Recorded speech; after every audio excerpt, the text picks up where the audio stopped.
大家好，欢迎来到我们的第4季的第3期 Gender Study Seminar。我还沉浸在上一期 Tony Barlow 教授的这个喜悦当中。然后先说一下我们最近，因为最近种种对吧，在这个网上被 filter 的这些种种原因，所以我们只能下线一些 community leaders 的微信账号，大家就直接加我的微信号就好了，或者这个 Penguin。然后 YouTube 上传了最近所有的视频，那视频剪辑工作做得越来越好了，现在加了片头和片尾，变得非常的专业。然后下次也会，就以后的剪辑也会更加的专业一些。嗯，最近还请了一些嘉宾，等一下可以介绍一下。我们可以先往后，还是鼓励大家来参加这个黄淑珍教授的，这些academia 的 studies，然后大家来报名可以拿30刀的这个gift cards 的同时 accelerate 咱们的学术研究。好的，来隆重介绍一下我们 December 15th 的这一期是分享活动，是由我们的这个黄玉山博士在读博士来介绍这个库尔德的女性，也是他的研究方向。因为考虑到最近有很多的朋友对巴以冲突比较感兴趣，然后尤其是 particularly care about 巴以问题其中被卷入的一些女性的生存现状，所以为了address 大家的这些 issue，请到了一些比较专业的嘉宾。之后应该还有 LA 的UCLA 的一位在读的博士，已经有一个博士了，然后他马上会读另外一个，然后他是伊朗人，他是伊朗 ethnically Iranian，也会来参加这一方面的分享，给大家一些 transnational 的视角。哎，其实 Tori 老师是不是可以在下一期 Tori 老师要回国，我们是不是可以在下一季变成这种 transnational studies，让各个国家的 community leaders 都来分享一下自己的国家和自己的 culture，可哦以之后，interesting，好呀好讨呀，论一下。之后再决定。我也不知道什么时候回国，但是如果能回的话，可以用这个来留印。那感觉很有趣，因为一直我们都在说 transnational collaboration，为什么不就花一期的时间专门来请这些 transnational identity from different cultural background 的这些 community leaders 来做一些分享，是一个 Good 很有趣的 idea，好的，dialogue，支持支是不是持。？Yeah，好的，我们把 floor 交给 Ringo 吧。好的，虽然现在观众里都是熟悉的面孔，还没有，就大家应该都还已经熟知我们的 Safe Brave Space Agreement，所以我就非常快速的过一遍，就是希望大家能够 assume positive intent, keep confidential，然后这是一个 safe and exclusive forum for sexual minority women，希望大家可以 practice self care。一起 sharing, learning and growing，然后欢迎大家 speak anytime，start conversation by your name, pronouns and chime in anytime。接下来是照例请 Tori 老师先自我介绍一下。Tori 老师好的，来一个 unofficial 的自我介绍吧，今天人那么少，分享点刺激的。刺激的。我是一个没有 life 的人，这个够刺激吗？嗯，Tori 老师最近的 majority time spent 都用来干什么？你觉得呢？这个还不是坐读书、在电脑前进行 学习。cognitive labor。对，不如 这个 Tori 是老师来进入。分享一下这个最近学生写的福柯的论文吧。这个，哎，太可怕了，我都还没有，只改了一点点，不想改了，改着恼死了。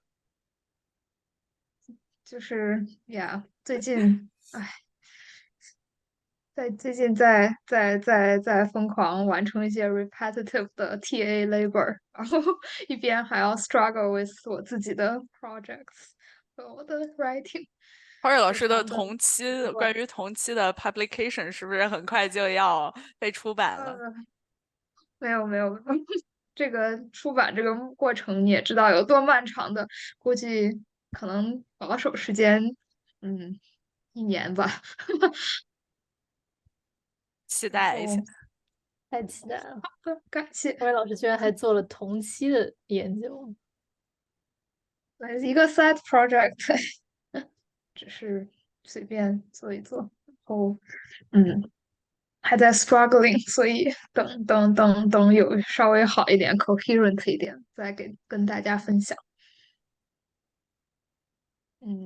那我就不做其他的自我介绍了。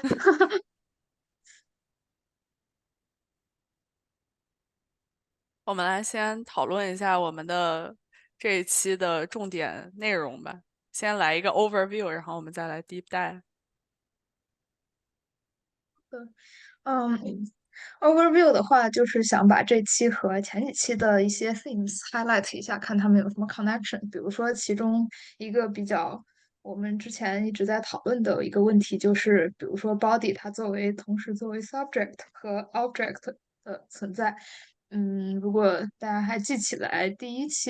我们第一节关于那个Iris Young 她的《Throwing Like a Girl》里面就有提到过这个观点，说是在女性，尤其是作为女性，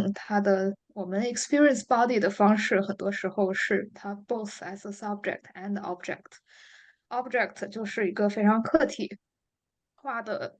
存在，被作为一个物品，所以 that's why 他当时提到说，我们有这种很多身体上的不连贯呀，还有很多 contradiction 呢，这都是展现，这是一个非常 embodied 的展现，这个作为 subject 和 object 的 conflict。然后，很多时候我们也经常讨论说，比如说女性是怎么被作为一个 object 啊 objectified 然后或者是作为客体化的这么一个社会性的存在的。所以这期我们就更加着重的来讨论 body 作为一个 object 的这个 focus。比如说像尤其是 Baudrillard，他讲了很多说这个在资本主义在 consumer society 的这个 context 下，我们的 body 还有我们的整个不管是 mental 还是 physical 的 body，它都是被作为一个 commodity 存在的。或 commodity 的它就是一个 object。我们待会儿会 deep dive into 这个讨论。然后还有呢，就是关于 body，它是一个反映了 social relation，body as social，它不仅仅是 purely 我们我们有自己的一个 physical body，或者是说我们想对 body 做什么，我们就对它做什么。虽然是确实你可以控制你的 body，你可以做任何你想 theoretically 你可以做任何你想干的事情，但是body 它 exist in social relation 的。很多时候我们自己对于我们 body 的看法，还有觉得 body 应该是什么样子的，等等等等，这些呢，它都是应该被放在这个 social context 下，它是一个social relation 的产物。然后比较显著的一个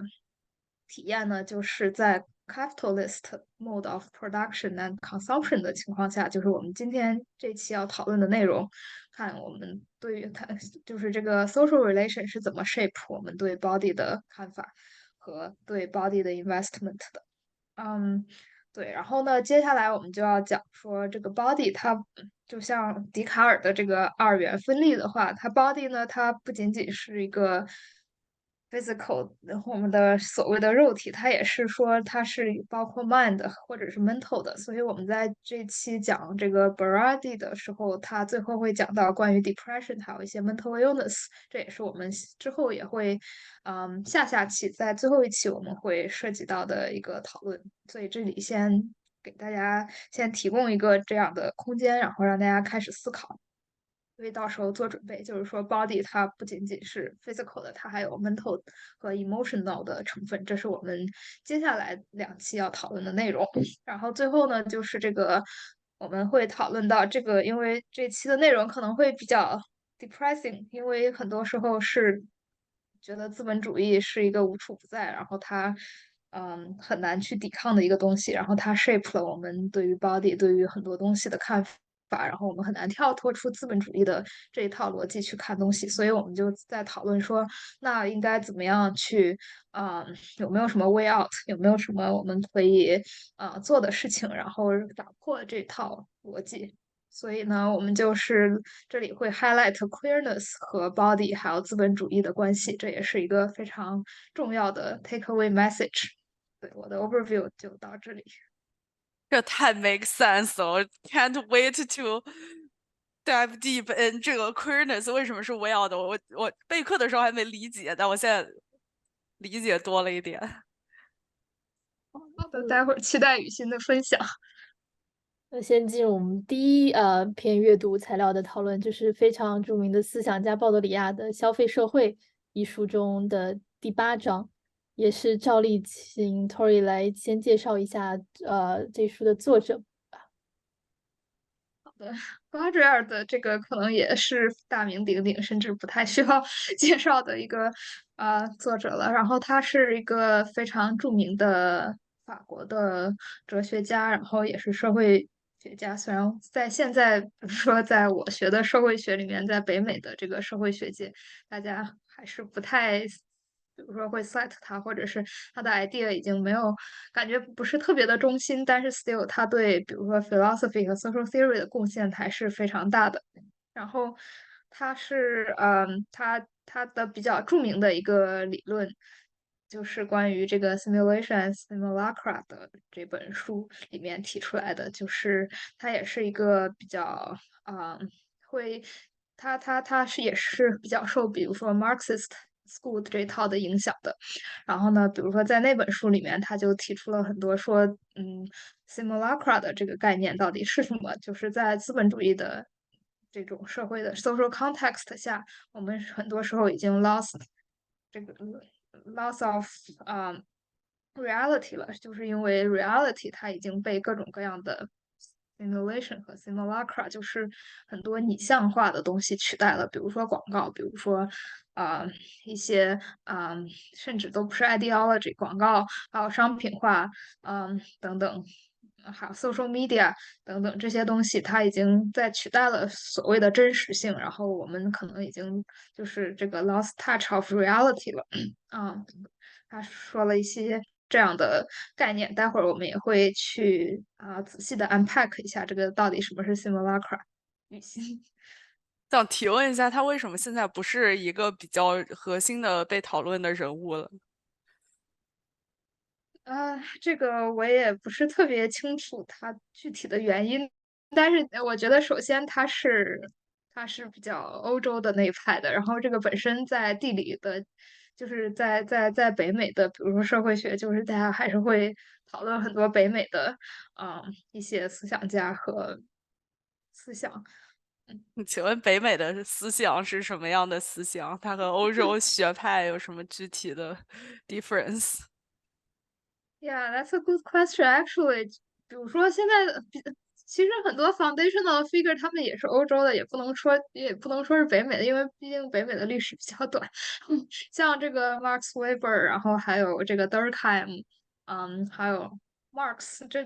确实也都是欧洲的。然后所以呢，这些还是被很多的讨论起来。但是像当代一点的，我觉得就是嗯。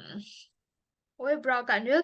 这个包这样的，我不知道是他比较 postmodern，或者是他对于很多的批判是比较 based on，感觉他比如说他在传媒或者 communication，啊、他研究，比如说你研究广告的话，我觉得就肯定会提起包这样的吧。但是他在很多其他的非 communication 的存在，好像就没有那么高了。就他研究很多确实都是 information media 这种像你这里说的 cybernetic technologies 等等的。所以如果是研究一些就是比较基础的基本的社会学的一些概念，比如说这个 race 呀，还有 gender 啊，然后这些他其实没有说很多关于这方面的成体系的理论。后对，然后现在也大家也对很多比较特别 postmodern 的就觉得是没有 reality 或者没有一切都是很多都是就是 simulacra 的这么一套 idea，觉得它可能不是 very productive in 这种 theorizing 吧。那你说如果全部都是没有 reality，然后就这么一套的话，你很难去用它来解释很多社会现象。其实除了说除了一个 radical deconstructive 的这个 perspective，除此之外，你 deconstruct 完之后呢，然后就很难有接下来的what's next 的这个讨论了。所以说，它可能说不是在某些方面没有那么的好用，所以可能大家 that's why 大家没有特别经常的引用它。嗯，我也不知道有没有其他的什么更深层的原因。That's my first reaction。哦，这个是他的作品吗？哇哦，我都很多都没有读过，我只读过一些他的这个比较有名的这一两个。其实啊，我还对还有 Fatal Strategies，我之前好像也在 Seminar 的这个拓展阅读里面推荐过他的一些，嗯，然后不知道大家有没有对读，但是我没有读。没关系，很难读。读了这期的，大家应该就发现他的文字还有很多东西都非常的，不是那么的 accessible。哦，对，然后很多他都在谈论就是这个 symbolic 的层面。然后 symbolic 的话，这在社会学里面也只是算其中的一个讨论对象吧。所以如果他的很多理论都是 based on 这个的话，那可能说没有特别大的广泛的应用性 for some reason。但是，我觉得对像这个 Fatal Strategy 啊，还有很多，我记得在可能之前在我们关于那个Lee Edelman 和Queer Utopia 的那章也提到过，就是比如说还是稍微更 psychoanalytic 一点很多东西，所以说，他的视角还挺不同的。然后这一章节里面，作者鲍利艾经常提到这个叫什么《世界时装之愿》这个杂志。那么 Tori 来介绍一下他观察到 body and capitalism 有什么样的互相的影响和联系呢？这个，这个也是我们这个逻辑，也是他一开始在前面两个 section 的一个 summary 吧，算是。他一开始就说了，这个 body 它是 reflect 一个 social relation 的，这个我们也反复强调过了。就是没有，如果没有 social relation 呢，就很难有现在对 body 的一系列的认知。然后在这个情况下是 capitalist production and consumption 的 relation。然后他之后就 delve into 就是到底是怎么反映它 capitalist production and consumption 的。首先呢，body 它既是一个 capital，就是比如说你用 body 可以，你用你的身体，你可以去进行一些劳动生产，然后这个是一个 basis，然后它可以 produce 其他的 capital。然后另外一个呢，它又同时是一个 fetish，fetish 在这里我记得它是括号commodity，就是说呢，body 它作为一个被消费的对象，然后作为一个 commodity，作为一个商品，它需要我们的 deliberate investment。嗯，Baudrillard 在开篇就举了一些杂志上面还有我们经常接触到的一些 discourse of body，比如说啊，我好爱自己的身体啊，这样的一系列的话语，就是这些consumer society 也鼓励大家说啊，应该爱惜自己的身体，我们应该take care of it，然后 take care of it 的意思呢，也就是我们要 invest in it，然后它是一种非常这种 managed narcissism。我们要就是好好的去爱惜我们的身体，这样它才能够被我们所用，然后我们才能 rediscover 我们的 body。这其实，这听起来可能是一个挺 natural 的事情了，因为我们听太多遍了，说我们要好好 take care of 自己的 body。但是呢，它其实反映的是一种很奇怪的 relation。如果仔细想一想的话，然后我们待会儿再会，仔细看它到底有哪些不自然，它不是一个 natural 的 thing，它反映的是一种，它这种 relation 呢，也是 facilitate 了一定的 capitalist production and consumption。然后接下来一点就是它是我们的 body 是 reappropriate into hedonistic profitability signifier of social status，也就是说我们 invest 它的时候呢，经常 expect something in return。expect，比如说我们的 body，那我们把我们自己keep 在一个比较好看的形象，比较看起来比较 successful 的形象，那它背后反映的是一种 social status。嗯，我们也大概知道说 high status 的人应该大概是看起来是什么样子的，等等，他们至少比如说应该是健康的，然后很多人也是比如说是 relatively 比较瘦的、比较 fit 的这么一种形象，所以它背后代表的是一种 convey 的是一种 social status。然后呢，当然。如果我们好好管理我们自己的身体，它可能也变得更好用，然后我们就可以从事更多的生产，等等等，它带来了很多 profitability。嗯，然后呢，还有它接下来的一个概念就是 functional body。functional body 它分两部分，第一个是 beauty，第二个是这个 functional eroticism。beauty 呢，首先他说的是，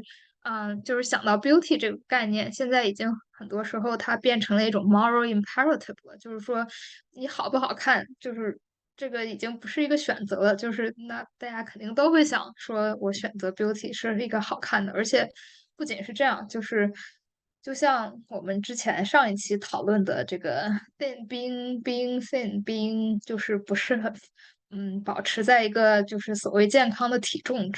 这个已经是变成一个 moral thing 了。比如说你太胖或者你不好看，你其实背后扛背的是一种就是这种嗯道德的问题。比如说你太懒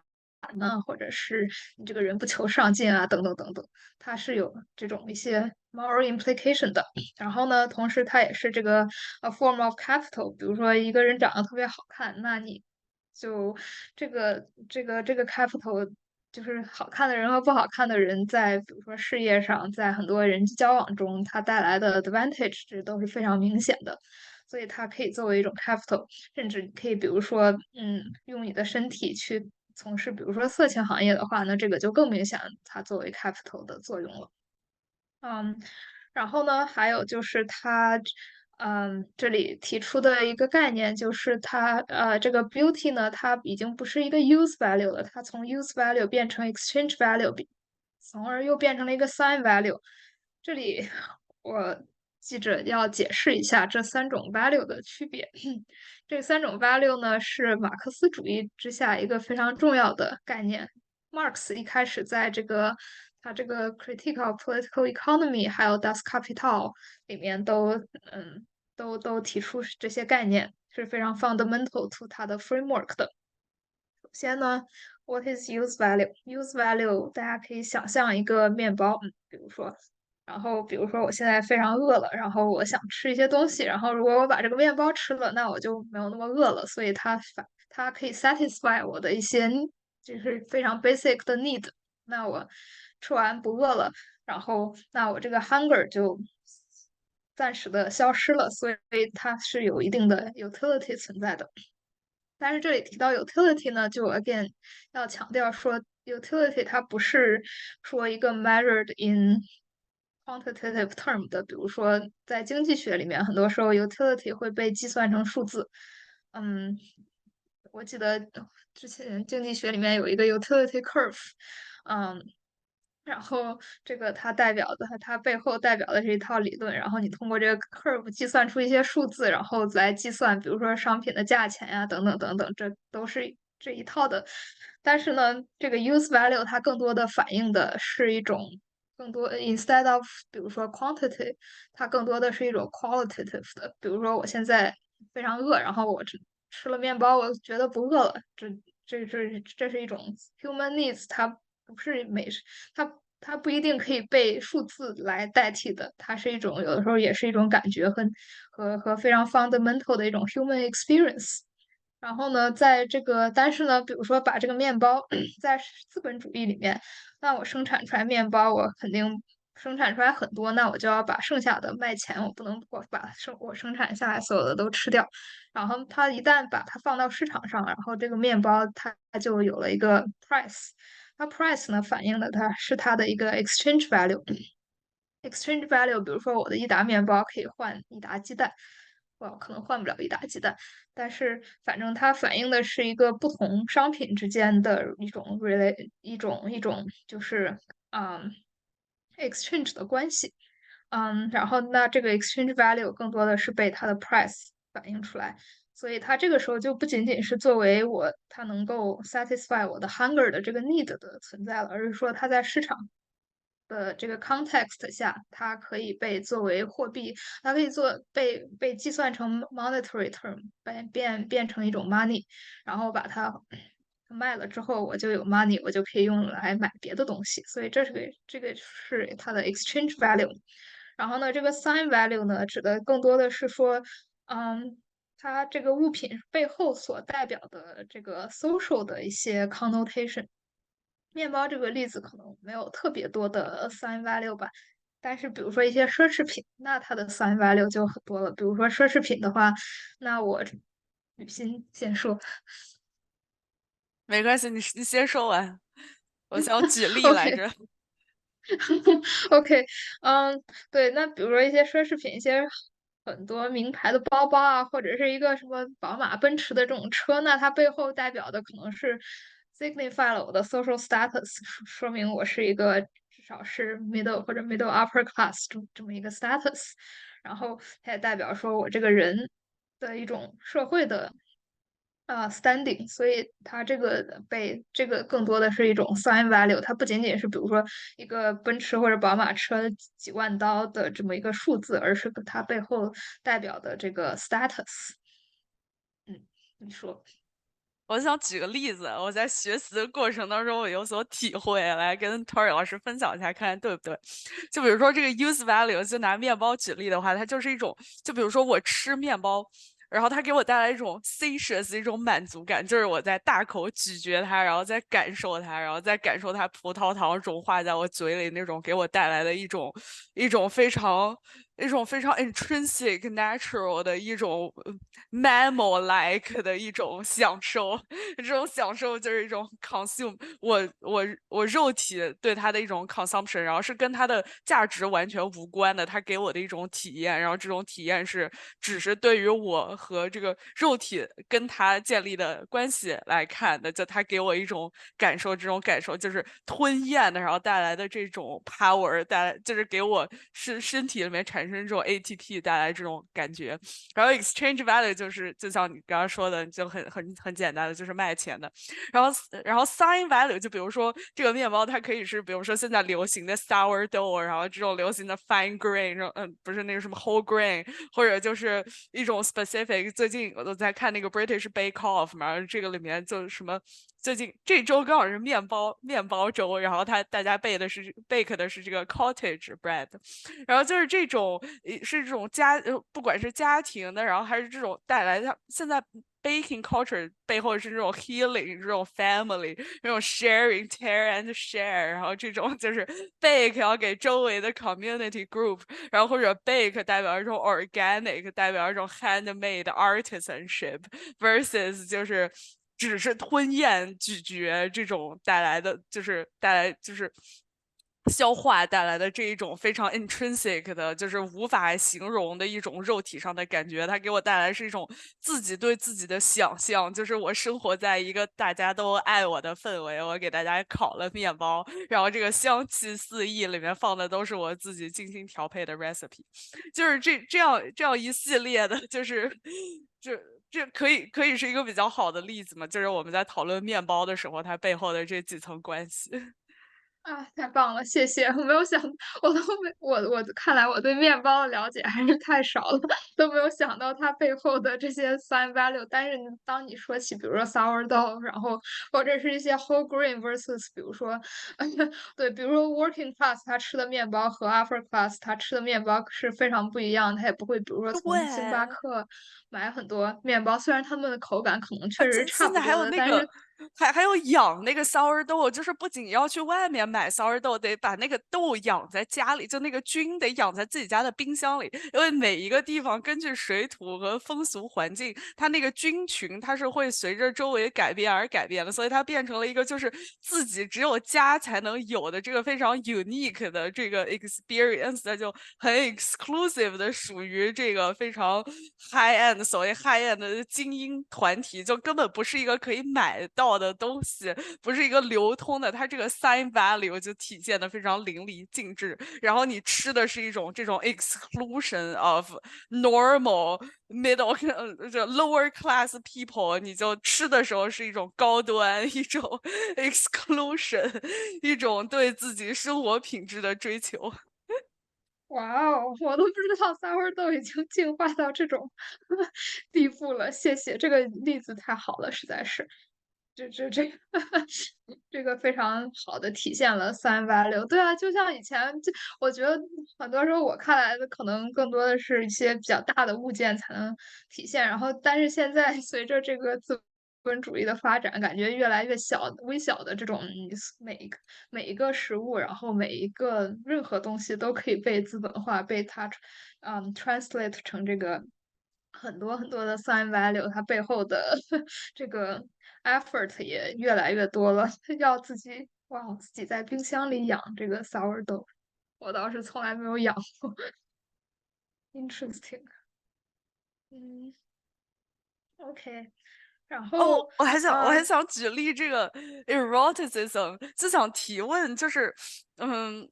就是感觉很多时候 eroticism 它背后就是因为你没有讲出来，所以它 hint on 这个 eroticism。我们也可以之后讨论。现在提出来，就比如说一个人他的 sign value，就比如说他打扮的像就非常的erotic，打扮的非常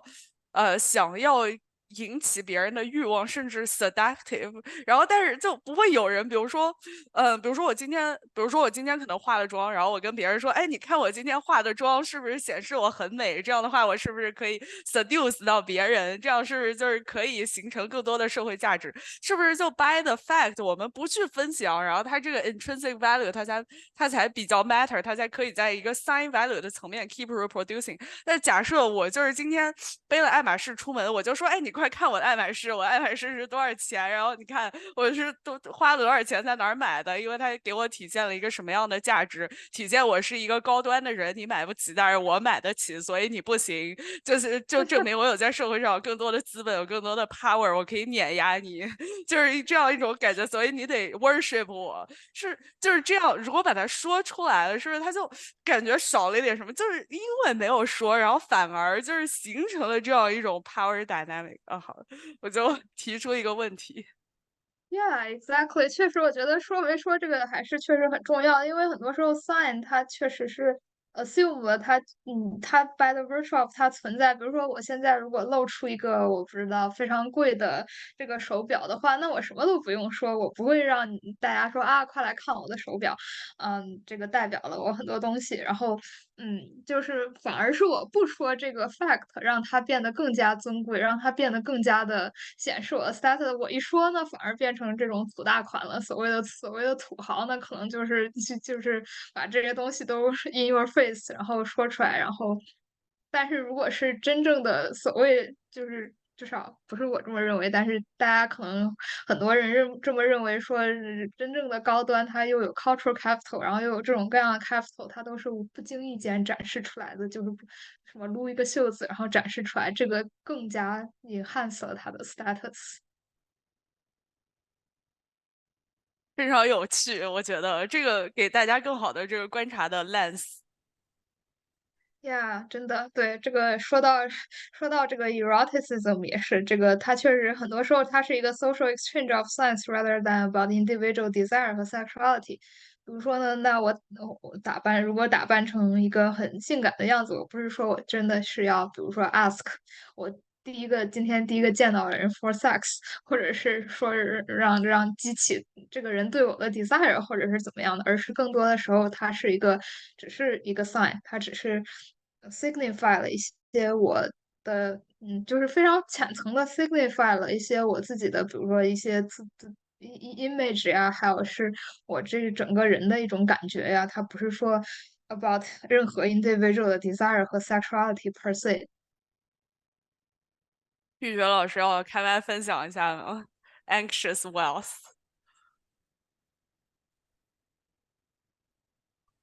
就是他这本书，John Osborne 的《Anxious Whales》，它其实是讲的从90年代到他们叫 Pre-Olympic，就其实是00年代早期的这样一个中国新崛起的这些新贵阶层，当然我们后来会把他们称为什么土豪这一派人，然后他们就是当时的时候呢，他们会更强调的是利用关系。然后这个特殊一种关系网络来成为他们一个社会晋升和维系这个社会阶层的这样一个方式吧。然后他就说，这个关系中式的这些新贵阶层的关系网，它实际上是基于一个男性的一个同盟关系，同时呢，女性在这里面他们的 beauty 就是他们的这些外貌的价值成为了一个 exchange value。然后，也因为在这个过程中呢，就是女性的这种 beauty 也成为了就是当时这一群的新贵阶层，他们很强调一个东西叫素质，就是素质生活，就是但是你很难解释什么样的东西叫做素质。那它本身它就是当时的，因为他们在90到20年代，不到00的时候，它大概是中国最去追求全球化的这样一个阶段。那它的素质这个东西就其一部分呢是本土的这种道德的追求，一部分呢也受到这种全球化资本主义的一个影响吧。所以就是女性的这种 beauty 对美丽的追求，也成为了这个他们当时新贵阶层要去追求的这个quality，也就是素质的一部分。所以在这个时期呢，它的就是大陆的这些美容的产业呀，包括这些化妆品啊，这些还有这些医美的产业，就是快速的发展，因为 beauty 它本身成为了一种 exchange value，在关系网中的一个 exchange value。同时呢，它又成为了这个他们所谓的这个新时代新社会的这个社会素质的一部分。所以就是这个时候呢，beauty 它本身也成为了怎么讲呢？被 capitalist society 所塑造出来的呃一种新的价值和追求的方式。所以就是还蛮有意思的这一个民族志的研究。我觉得太有意思了，这让我想到了之前 Bourdieu 理论，就 capital 之间的互相转换，这些 value obviously 他们之间的形式也是可以互相转换的。就比如说我作为一个就是富婆，然后我今天发现了一家美容店很好，我做完了皮肤容光焕发，我就是告诉我的姐妹，它就变成了一个 exchange value，就也不能算是它也是一种 sign，也是一种 sign，但是它也可以是 exchange。比如说我去分享的信息就可以变成钱的，这就是一种就是以各种方式做转换，然后这些 sign 它就可以变现，变现又产生更多的 sign，就像那个 Google 的标志一开始还写着 Google 大字，然后变成了这个它变成了更多的钱，用钱在 generate 更多的它这 abstract sign，这也是 Baudrillard 的理论，是不是？这种东西互相转换，然后包括真的就把这些东西包装成一个商品，然后这个商品它这不就是保值二的理论吗？对吧？就是一直在simulating itself，然后变得越来越 abstract，直到大家忘记现实是什么。对对，真的，对。然后这里也提示大家一下，之前我们讨论到把这些概念串起来的话，我们在第一期讨论到那个Kimberly Hong 写的关于 beauty 是怎么反映的这个一个国家的他自己的 image，还有就是这些 sex worker 他怎么通过 manipulate 他自己的 beauty，然后一些比如说 plastic surgery，然后强调自己脸上不同的化妆的 technique 来传达出一种对国家的展望，然后这种经济体的在 interaction 中是怎么展现说越南崛起的这么一个 message 的。然后这个也是一个非常 powerful 的 example of 就是这种 beauty as a sign。还有就是我们在第二期，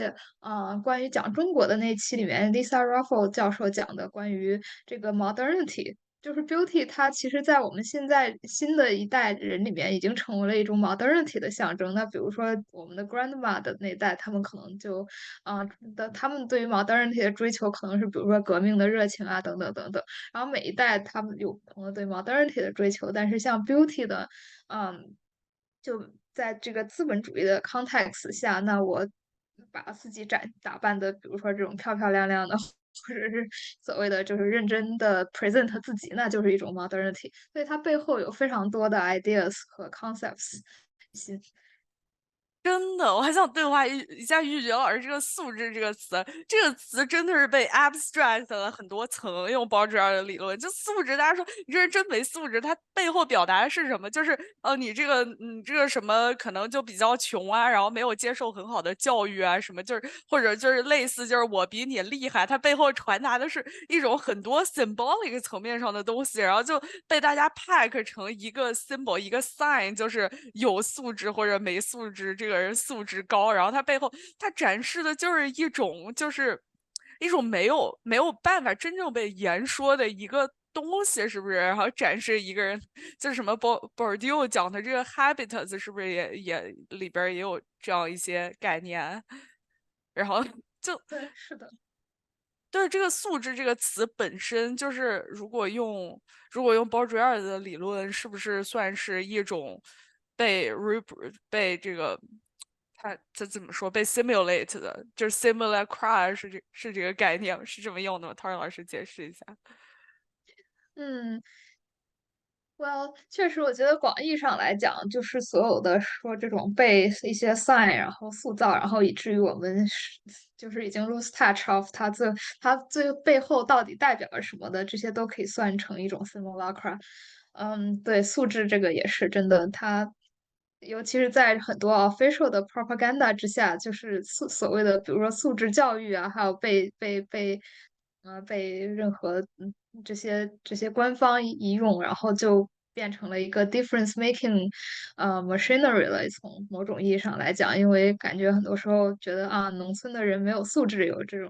样的一些 discourse，然后它就变成了一种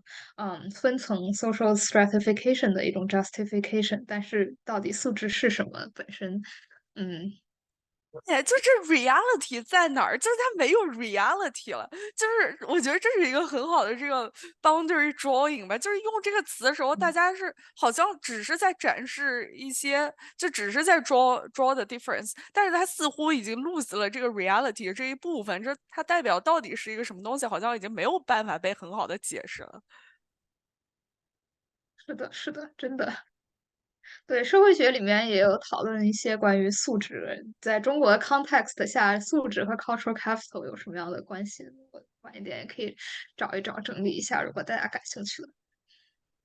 谢谢玉珏老师的分享，这个非常的重要，这个也是 anthropology 的一个角度，这个我之前都没有很了解。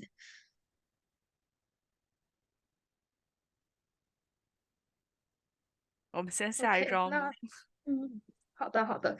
嗯，然后这个下一章呢，就是我们每次谈到身体呢，这个都会谈论到一些类似关于到底是不是 liberation，什么是 liberation 的一种讨论。解放，所谓我们解放的身体，我们有没有真的被解放等等。首先呢，这个有一个呃，这个大的一个 discourse 呢，就是说啊，我们在现在没有宗教生活的情况下，那可能这个身体它是一个被解放的。在资本主义的影响下，比如说我们这个广告说啊，我们要好好 take care of 我们自己的 body 啊，我们要解放自己的身体啊，等等等等这一套话语体系背后，它代表的真的是一种 liberation 吗？然后那 Baudrillard 就下一个 section 就讲了说啊，唯一的 liberation rediscovery of body 是一种关于 rediscovery of body in objects 唯一的解放是 the liberation to buy。它不是真正的对于身体所谓身体的解放，而是说对于我解放了一些购买的动力也好，或者是原因也好，但是更多的是让我们更多的去 consume，而不是所谓我们理解中的这个解放身体。嗯，然后这个 message 呢，就是如果你 consume，如果你去 buy，那你就会 be at ease in your body，你就会跟你的什么身体的这个 relation 更加的和谐，你也会更加爱你的身体。所以这一切呢，都又归回到了这个 consumption buying。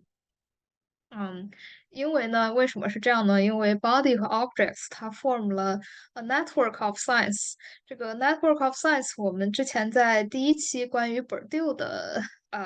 这个讲座里面有提到过，说 masculine 和 feminine 它们是怎么样和其他的 sign 连接在一起，成为了一个 system of sign，一个 symbolic 的 order。那这里呢，就是说 body 和 objects 它也是有这么一个 coherent，它已经变成了一个 coherent 的一个 sign 的一个大网了，相当于这样，就是你很难把 bodies 和 object 这两个东西再分开了。然后你如果想 feel good in your body，那这个你就必须通过更多的 object 来实现。比如说呢，你可能比如说有些人觉得啊，我 don't feel well in my body recently。那很多比如说你去看小红书啊，或者是一些这种 media 上，那可能他就会建议说啊，你应该吃一些 either 比如说补品呐、或者是你应该去买一个健身房的会员啊。这样子的话，你就会 be at ease in your body，你自己和身体的这个关系就可以通过这样的方式被解决。所以呢，这个 body 和 object 已经是很难去真的去分开了。然后当然只有这样的时候，资本主义才能好好的运行。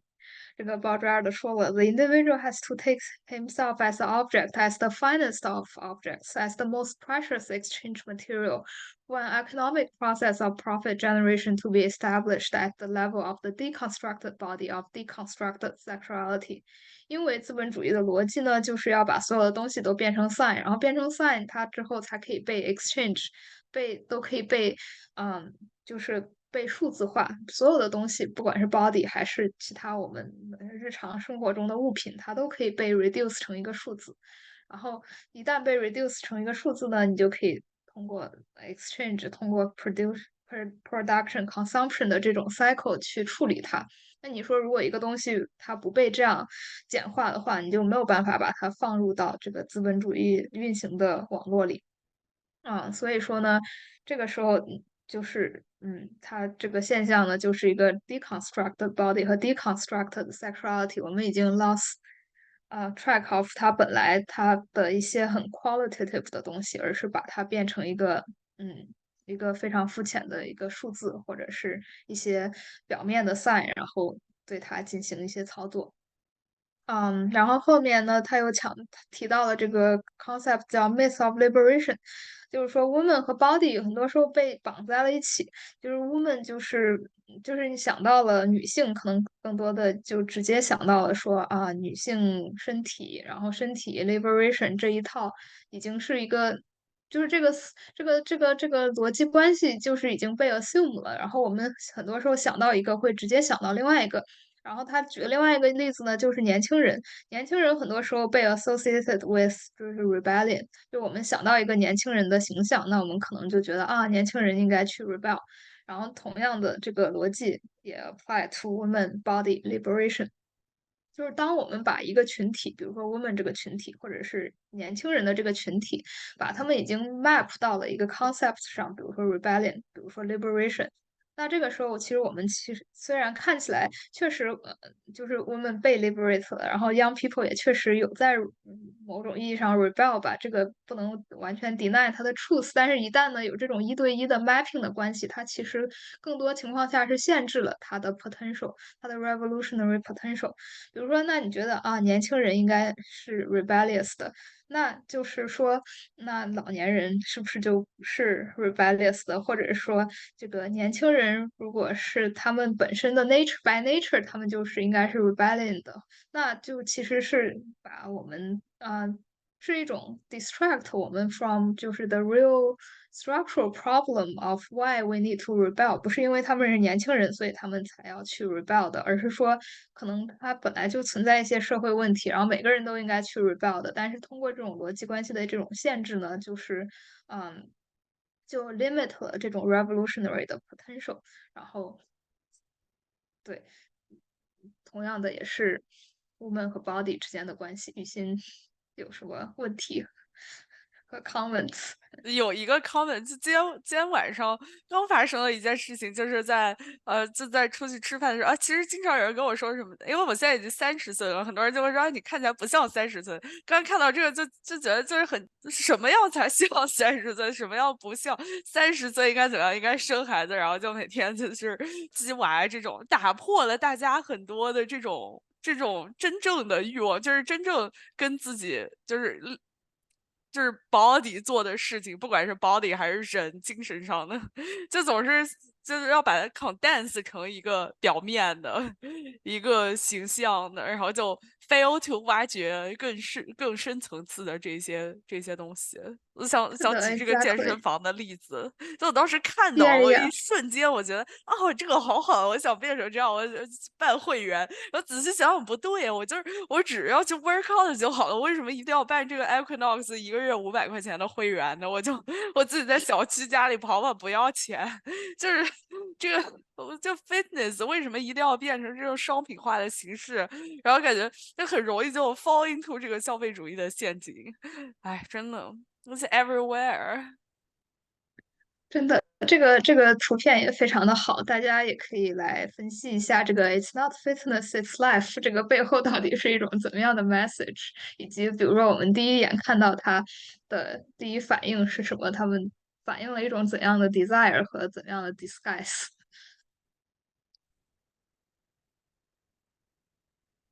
真的就 literally 大家就干什么样的事情，然后做什么就不需要被这个很多东西定义你是女的干什么，或者就感觉这就很 queer 啊，就大家爱干什么干什么，就 follow 自己内心最真实的 desire，最真实的 sexuality 或者等等想要 achieve 的东西。而不是就感觉就是这种 process of mimicking，我觉得就是这真的很这真的就是一种 production，就是 keep reproducing itself 这种概念，就是如果大家一直在说，比如说你是30岁，你应该要做什么做什么的时候，就很容易就形成了这个话语体系，就比如说。之前有很多人问，就你为什么不去结婚？但是他们可能自己也没有想过为什么要结婚，但是还是会去问这样一个问题，因为大家都问了，就是感觉比如说想要 get to know you better，就会问你有没有结婚，或者你有没有孩子，这样就是一个或者你什么时候结婚，它变成了一个 mimic，就是这个人他自己可能并不知道他在讲什么，但是他为了表现出关心你的样子，就要问这样的问题，然后来建立一种 social relationship，它变成了一个 mimic 的过程，就是感觉这跟 Baudrillard 的理论挺像的，就是他已经失去了 reality 本身，而他在这个 society 里面不断的被 reproduce。我觉得这个概念真的好神奇，就是所以恐同的人，我之前会很生气，但我读完我不生气了，就是因为我觉得他们就是在 repeat，就在 mimic，他们可能自己并不知道，就是在这个 symbolic 的这个 world 里面沉沦了，就 lost，就 got lost，然后就是其实这样的话就很 boring 啊，就看不到本质，就没有办法触及 reality，所以它并不是一个可以再 offend 到我的事情了，就是这一点点额外的分享。哇哦，这个联想的非常的广泛，联想到了恐同，甚至其他的我分享。其实我有一个问题，就是嗯，如果他是真的打心眼里关心你想不想结婚呢？我觉得这是一个非常好的问题。我觉得 just to continue the conversation，就可以问问他你为什么关心我结不结婚这个问题呢？咱们来聊一聊，就感觉就是一个可以，就是我也很好奇他到底为什么关心，或者为什么以这样的方式来关心。那真的就是一个值得好奇的事情，就是他的 reality 到底是什么？就我觉得就是我们可以在这个 mimicking 的这个 system 里边再往下面挖掘，去看一些本质的东西，就是他到底在讨论什么，他的 reality 是什么，他经历了什么，他是比如说怕一个人不结婚了之后。老了没有人照顾，然后或者怕一个人不结婚了 disturb social order，就是对，为了你好，然后就可以接着问，就是你为什么觉得这是为了我好呢？然后你觉得婚姻的本质让一个人怎么样的生活变得更好了？感觉是一个可以挖掘，就是一个他从一个感觉就是想要 push away 变成哎，我想 dig deeper，我想知道你的 reality 到底是什么。我觉得这种心态上的转变很有意思。X 要分享一下吗？Desire is always a desire of the other。这个理论就是拉康的理论吧。拉康认为说，desire，拉康跟鲍爵尔也有很多这种交叉性。对，他就是说这个 desire 啊，你刚刚说我们的 true desire，包括你说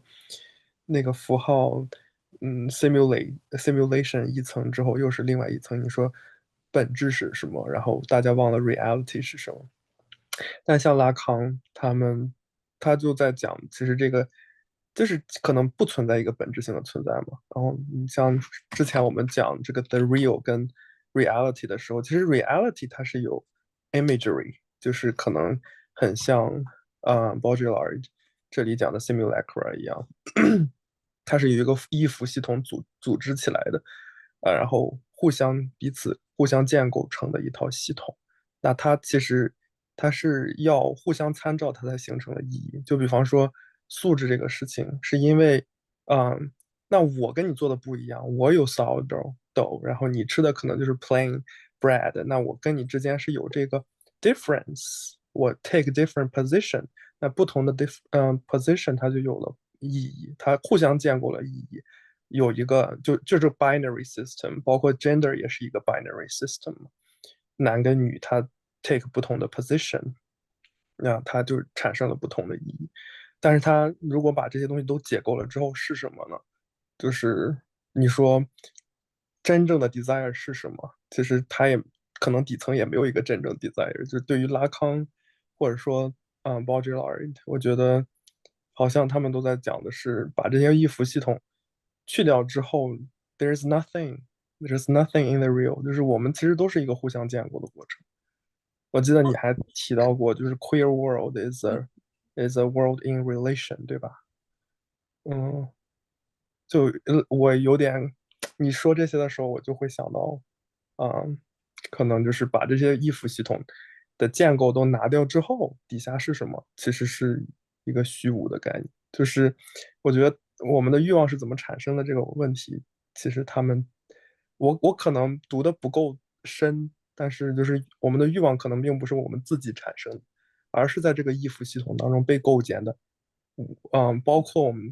我们 queer 的欲望，为什么我们其实也在 make a difference？那这个 difference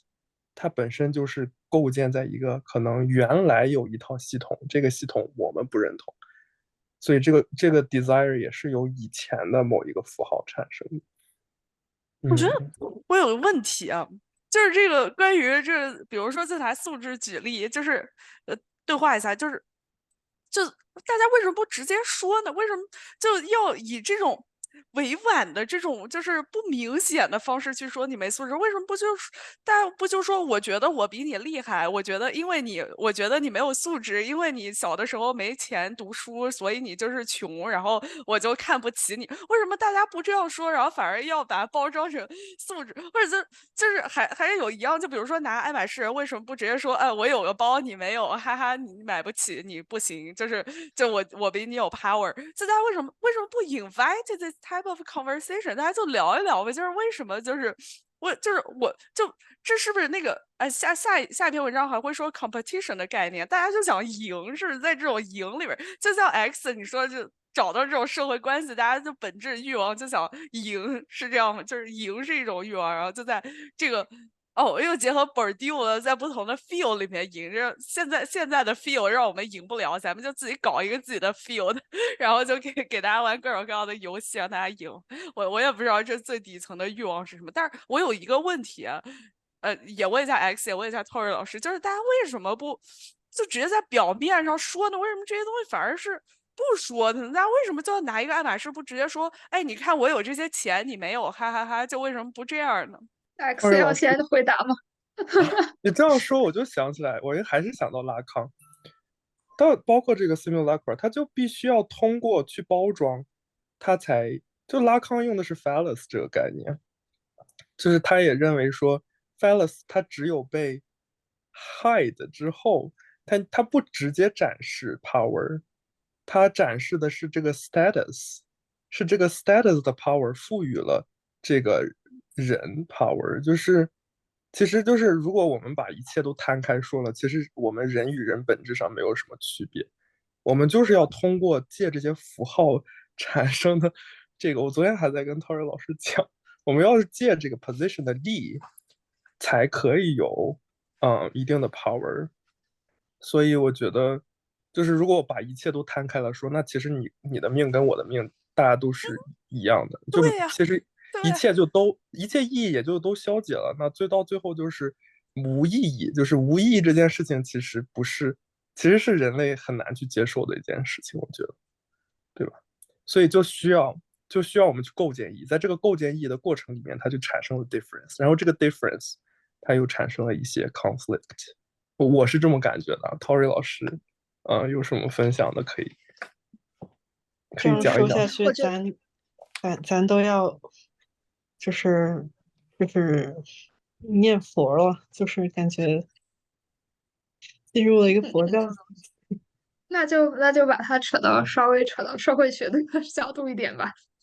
嗯，为什么要包装呢？那这个是一个 legitimation 的过程，我觉得很多时候，那比如说你要是真的跟另外一个人说啊，那我就是比你厉害，我就是比你有钱，我能买得起爱马仕，你买不起，那个人可能会 push back 说啊，that's not true，那你把什么你收入的一半儿都花到买爱马仕上了。那你这样岂不是更显示了你自己的穷吗？啊，或者是说这种，你，就是你什么，他可能会举很多反例啊，但是你比如说只是它变成符号，把它变成不说的话，那它是一个 symbol，它是一个 status，然后 status 呢，它就不是一个关于你个人的，你是有点像也确实有点像那种一个借力的过程吧，你借助了一个大家都 recognize as powerful 的东西，然后你现在来展示它，那你就说明就是它是一个 proxy of your own condition，然后那这个时候它就是更 powerful 了。那比你直接说啊，我好有钱，你不行，我比你更强，这样的。就是很多东西也都是这样的，就是比如说，嗯，这就是 Bourdieu 说的这个，比如说很多 symbolic power 啊，或者是很多 power 是在通过各种各样包装的方式，各种各样这种借力的方式，然后把它 present 成唯一的，把它 present 成最 powerful 的。你要是把它说破了，那它可能就已经 lose 它的很大的一部分 power 了。那我们为什么不都嗯，把它说破呢？大家都来聊聊，就是啊，你有钱，你买爱马仕，你花多少钱？这个好像就是流通价格是多少？就是你是在通过这样显示你买得起这个吗？然后就是大家为什么不聊一聊？就是你买爱马仕，你为什么花这么多钱买一个这个包？然后你背后想要体现自己什么样的 social status 和什么样的价值？就提问一下，那就是这个 power 不就是在这样的 communication 当中，感觉它又有变化了吗？Yeah, theoretically 是这样吧，但是I mean 这也确实大家都知道，social convention 就是就是有一些 code 它是不能被说的，它是不能说了就代表着 either 你不礼貌啊，或者是你这个人会被 exclude 呀，等等等等。我觉得这有很多 social 的一些 interaction order 在里面，就是 dictate 了你能说什么，你不能说什么。当然，如果在小规模里，你和另一个朋友做这样的实验是很好，但是它很难成为一种大规模，就是大家都突然打破这个 convention，为什么 然后来讨论这些。Why not？就感觉很 fun，这不就是 queer world making 吗？就是 create a different reality。这到底是什么阻止了大家？因为那肯定是不愿意去买爱马仕的人多了，对不对？那这买的人毕竟还是少，那为什么不去 challenge 一下这件事情？或者说其实是，就是你知道了这个价值它是被建构了之后，take reflection on the thing，然后改变你和这个买爱马仕人之间的关系。就你原本可能是对他一个崇拜的，或者是一个什么样的一个关系体系，然后你现在变成了，哦，这只是符号之一，然后这个好像跟我的生活没有特别大的关系。他可能会改变自己内在对这个 power 的认同，但这个就很唯心主义，就是说我不认为你有 power，所以你就没有 power，这个就其实还挺唯心主义的。就比如说你花爱马仕买爱马仕钱，你可以干点别的呀。就是咱们不好奇，就是他为什么要通过这样的方式来体现自己的 social status，然后这样的 social status 真的能给他带来什么样实质性的帮助呢？就感觉我真的很好奇，咱们为什么不聊一聊这件事情？还是因为朋友都有，所以你也有，不然就在这个富婆圈没有自己的一席之地，从而失去了自己宝贵的朋友，然后从而在自己的社交场合也一败涂地。咱们就聊一聊这些东西呗。就是我觉得很有趣啊，就是所以我觉得你现在就是，我觉得咱们现在在做的事情，其实就是一种解构嘛。嗯，对，是有人在做的，就是咱们就在做这件事情是，Queer 就啊，在做这件事情。我们已是的，经把它已经聊得比较开了，相对于一些其他的 group 来说。可是，在真正的他们那个圈子，可能就不会有这个 aware，或者是不会有这个 reflection，他可能还是成为一个，就像是那个课件里面的那个打麻将那个场景，就是说看看戒指的大小，然后去做这个信息交流。可能包也是同样的，它是一个交流的媒介。它，如果你没有这个 symbolic 的物件，你可能真的就是在你那个圈子里面就是没地位。或者说你可能真的打麻将的时候，就是 socially 就是变成一个没有那么privileged 的 position。哇哦，这感觉是一个基于咱们可以 challenge 的东西啊，建立这个 collective consciousness 来 challenge 一下这个 feeling system，感觉就很多 inefficiency 在这样的结构里面。嗯，确实。OK，我们可以把所有的 actionable items 和这些可以做的事情最后都列举一下。那我们可以先回到这个 Baudrillard 的 discussion 里。嗯，下一章应该是在讲 fitness and health。对，是上一页应嗯，该是，我们可以简单的过一下。对，然后到这个的话，就是我们一开始提到了 beauty，还有这个所以这个它其实有一个 parallel between fitness and beauty 的。虽然说现在很多人认为啊，那女性主要追求什么呢？不能老追求说这种所谓的这种 beauty，就之前我们认为的 beauty 也更多的要追求 fitness，但是呢，其实这个 fitness 也是另外一个陷阱，它并不是说你追求 fitness 你就是一个liberation 了。为什么呢？因为就像 beauty 一样，fitness 它也是 no longer about survival but a social imperative linked to status。fitness 它可能一开始是有一个比较所谓的 use value 的，那你如果很健康的话，你就可以多活一段时间，你就可以不被野兽吃掉，或者是你可以在这个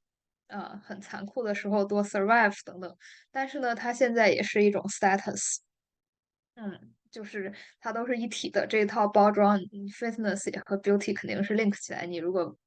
果是天天生着病的话，你也很难追求 beauty 等等等等。然后，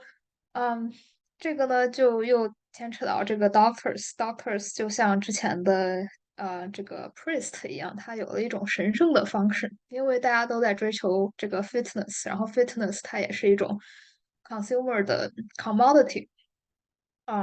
然后它和 beauty 一样，有了一种 secret 的 value，它是一种 imperative。所以现在为什么 doctor 工资这么高，然后他们的社会地位这么高？他就是 healing，它不仅仅是 heal 你的 body，它也在 heal 你的 soul。从某种意义上来讲，然后已经是人们不可就是必须要去consume 的一种东西了。比如说中产阶级的一个标配，那就是多久看一次牙，然后一个非常整齐的牙，等等等等这种 visit to dentist，在西方社会。然后这都是一个 package 其实。然后呢，这个 modern 的 ethics 是 put individual in the service of their own bodies，这已经是一个 ethics 了，这也是一个道德的标准，这是一个就是嗯。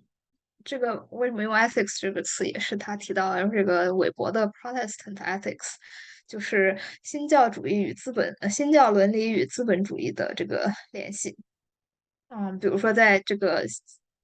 新教伦理的情况下的话，就是鼓励大家，你如果是钱比较多了的话，那就证明你这个人的是有这个 moral value，然后你就更可能是说，嗯，这个和 God 的，你是一种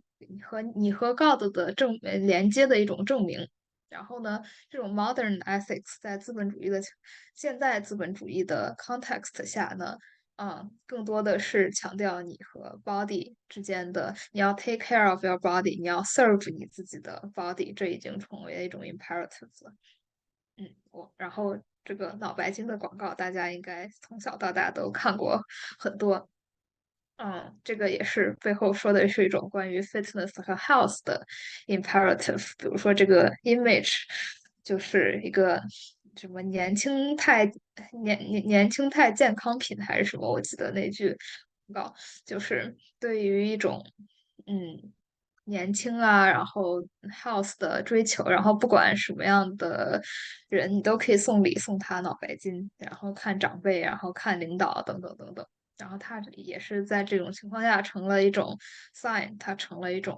它sign value、exchange value 等等。虽然到后来好像我记得有广告，不是有揭秘说脑白金的成分都是一些什么褪黑素，还有一些特别 common 的都不知道有没有用的东西。但是它在这样的包装下，它在这样的广告下，把它和一些健康，然后health fitness 年轻啊等等等等这样的 signifier 联系到一起，把它包装成了一个 product，它就可以 sell，并且你送这个礼就代表的是一种你对长辈的关心啊，或者是你希望他们的长寿啊等等这样的 message。这里感觉这个和下面一张挺 related 的，要不连着说一下 slimness？我在想，就是我们一直都在说建构意义嘛，但是这个意义它是需要 validation 的。就比如说我们3个人在这儿创造一个体系，说脑白金不好，但是你这个东西如果没有，但是这个东西可能放在一个大众的一个事情上，不那么 work。我在想建构意义的时候，它是不是需要更多的一个 validation 的一环？然后对，还有就是我在想到脑白金，我就想到莲花温馨，就我在想莲花温馨到底有没有用啊？它它是不是也是一个被建构起来的一个东西？说到这儿，我就得回应一下这加息的，这是第一点了。我记得这一定要 refer back to 我们的 community building 的3个环节。第一个是 boundary drawing，第二个是建立 collective consciousness，第三个就是当我们的power 足够大的时候，我们可以去 challenge 和做 negotiation。就感觉它就是一个 collective action，大家得一起去努力，一起去创造的。就是主流的 discourse 也不会被我们3个来一起改变的，但是人多就会，是不是？对，确对，实，人多就，那你说，没有，我说脑白金呢，如果你跟你的长辈突然跟他说，哎呀，这个一点都不科学，它其实就是褪黑素，然后我不送你了，这个没什么用，那他可能会这个比较生气，说你是不是在找什么借口？那所以如果它不是一个被 socially recognized 的东西的话，它的 power 是很难被撼动的，我觉得确实像佳琪说的。真的，咱们就得渗透到权力结构里面。咱们拉拉的，或者就是这个酷儿女性的，就有很多的在不同的权力结构。比如说，咱们有医疗的 specialist，咱们有比如说这谢广坤老师这广告的 specialist，对吧？佳琪就不知道你是什么行业的，但是 I'm sure 你在一些方面非常的有 talents。咱们就可以通过渗透我们自己的权力结构，比如说咱们就 X 和我，咱们就是做 tech 的，对吧？你就是做 designer，咱们就一起去，大家一起去在自己的岗位里边把这个酷玩的 message 层层叠加的，就是渗透到社会结构里边去。我觉得这不是没有可能的，我觉得就是咱们这个酷儿女性社群就摆脱了这个 tragedy of heterosexuality，还是有很多时间可以做 creative work 的。我觉得这是有，我觉得这个是有风险的，就是创造一个内部只能在内部运行的系统，然后这个系统它能不能搭建 adaptive 到更大的系统，这是有风险的。因为我感觉我现在就是在读的这个 program，它就是在内部搭建了一个小的 community 这个系统，然后它的一个 working system 就是完全取决于这个 program 在读的人，它搭建了一个就是语言系统。然后它的 validation 可能就是说社群里面的人给的，但是这个社群它又不是一个整体的社群，它这个社群它不是每个人都承认这套 power dynamic，但是由于社群使用的语言就已经形成了 limitation，形成了一个有些人就更加 privilege 用这套语言系统，导致这个 validation 也不是在每个人的心中，导致了另外一个，更像是强权的一个 community system，然后而且也会形成一个 questioning，就是说整个社群内部的一个，价值体系，它如果放在更大的社会，它如果不 work 的话，它就会形成一个内在的一个 conflict，就是我到底信哪一套。然后我能不能这个事情是能不能就是 adaptive 我一辈子的，就是我一辈子不用出这个社群。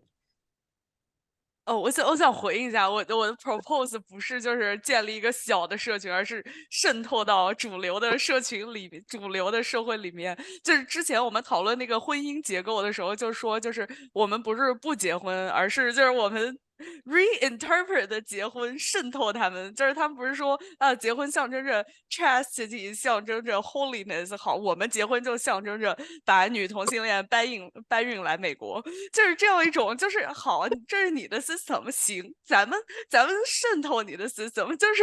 是你 system 在这儿，咱们就是可以，就对吧？就在里边 slip in 我们的 queer agenda，就多多少少的那么一点点，对吧？就是咱们毕竟在主流的生活当中，也大家也各干各的事儿，但是不影响咱们可以通过自己的努力改变一点点这个 structure 的这个，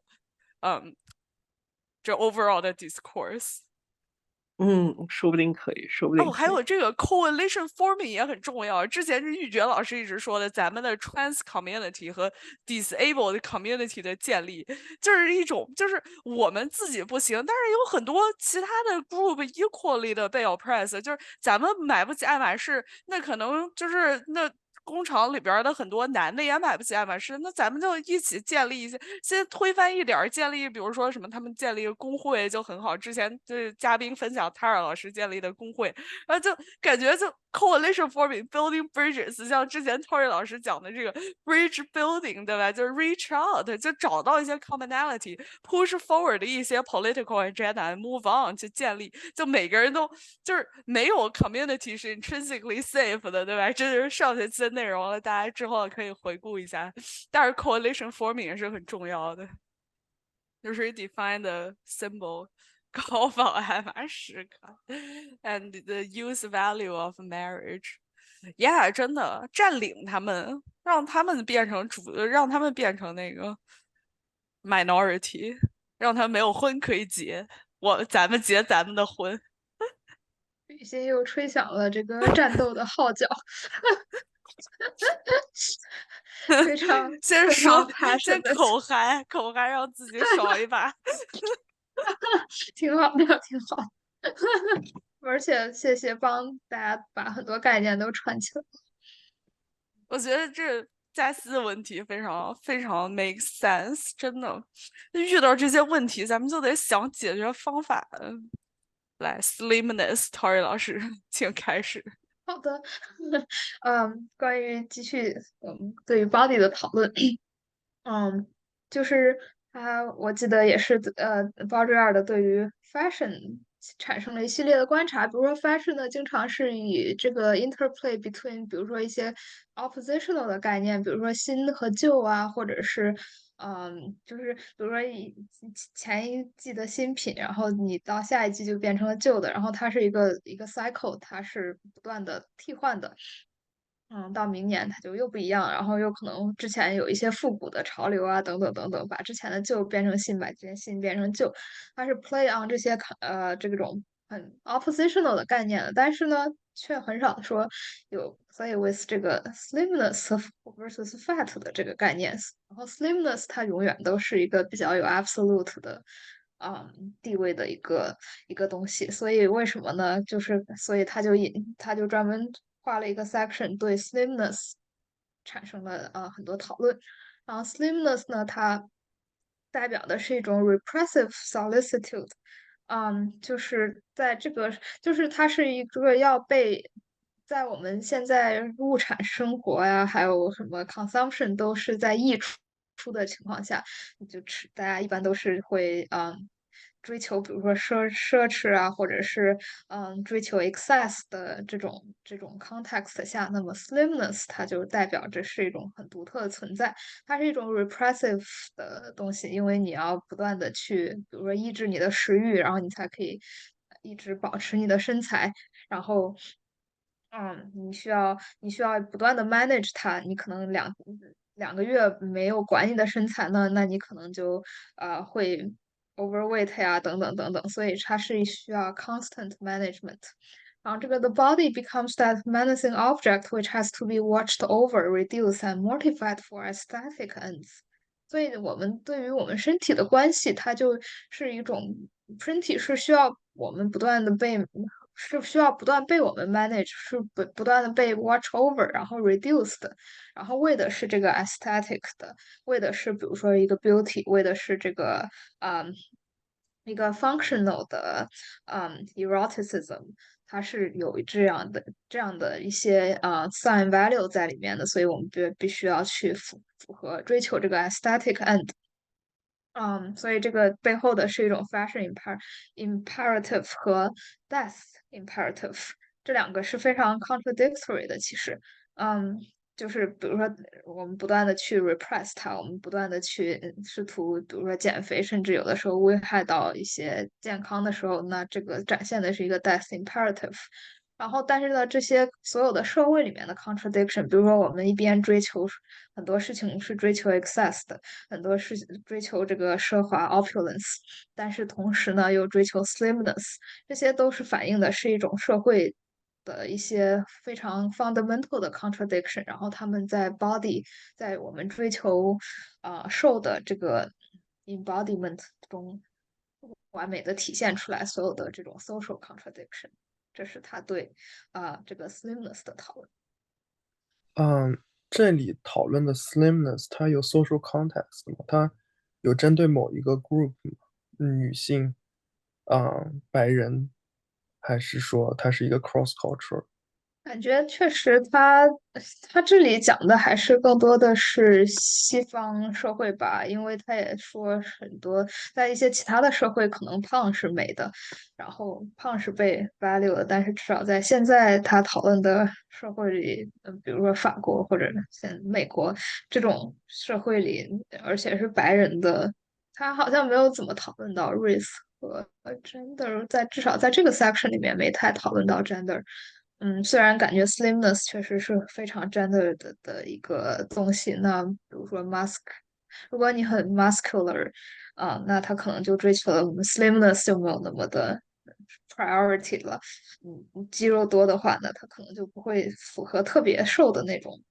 所以我觉得他可能更多的是在讨论一个 general 的这个gender 的 classed racialized 的 ideal。但是他没有 actually 的 delve deep into into 这个到底是怎么 stratified by 这些 groups 的。那么下面就是我们关于这篇文章的最后一部分的讨论，也是大家应该会很关心的 sexuality。是的。sexuality 呢，然后这个我是把两个 section 也是放在了一起，中间跳过了一个他对于广告的一些讨论。sexuality 呢，首先它呃，它以这个 sex doll 作为一个 ending，这也是我在这里放的一个图片，就是以两种不同的 version of what sexuality actually means。比如说呢，在文艺复兴时期。意大利的文艺复兴时期，也就是这个右上角的图片，sexuality 它是作为一个非常 social 的东西存在的。sexuality 它可能代表的是对于过去medieval time 对于很多受压制repression 的一种，比如说反抗，然后对于宗教的压迫的一种反抗，然后这整个在一个 collective level，sex 是被有一个 rejoicing 的这种 connotation 的。比如说，在很学艺术史的同学应该比较了解这部分的历史，就是很多在艺术作品里面，它也显示的是很多比较 explicit 一点的内容，相比着中世纪的很多的画作，所以它更多的是一个 collective level 的给 sex 赋予的一种意义，然后它也是一个 revolutionary 的 compare 在当时的这个历史时期。但是呢，在现在的历史，在现在我们所在的这个 social context 下，sexuality 它就变成了一种 spectacle。比如说这个sex doll，然后它就是就像这个另外的这个图片，它就很多时候是被商品化了 again，或者是 pornography，它是被商品化，产生了一种给你感官的一种直接的刺激，然后比如说把一些性器官用一种非常 explicit 商品化的方式直接描绘出来，然后你可以 engage with 它，然后来比如说 release 一些你的 sexual desire。然后呢，但是在这个背后，它其实 sex 和 sexuality 它都有很 profound 的 social meaning，不管是 social 还是 individual 的，它都是一个很深刻的东西，它不是简简单单关于性器官的讨论。就是 I mean 性器官确实是 sex 和 sexuality 的一部分，但是 it's a lot more than that。不是说，比如说你通过这种嗯玩具或者一些娃娃呀，或者是一些黄片所描述的啊、的一些非常 simplistic 的representation 能够 capture 的 depths。所以呢，这个呢就也是说，然后 sexuality 在我们现在的社会下就 lose 了很多它应该有并且很 revolutionary 的命。这个时候呢，我们不知道有没有大家想起来《Sex in Public》那篇文章的讨论，就是《Sex in Public》也讲的是说，比如说在这个资本主义下，然后 sex 被 privatized，它有一个非常 clear 的 distinction between the private and public sphere，然后 sex 和 sexuality 它都被归为这个 private matter，在 one's bedroom 里面进行，比如说，然后也不可以拿出来公开的讨论。所以呢，这样的话，它就很严重的 limit 了这个 subversive potential of sexuality。然后就像Baudrillard 说的一样，也是如果它被 privatized，那它就会变成一种 commodity，它变成了一个 object。object 就是你自己，你可以拥有这个 object，或者你没有。比如说，你可以用一些金钱，然后买一个这样的娃娃，然后供你自己使用，或者是你用你的钱买这个 Pornhub 的会员啊，或者是去购买 sex work 呀，等等等等，这都是可以被 trade 的一些 commodity。然后在这种情况下，如果我们觉得 sex 仅仅是关于这些，然后比如说用完这些产品或者用完这些服务，那这个我们的 sexual desire 就被解决了，然后 that's all about our sexuality 的话，那么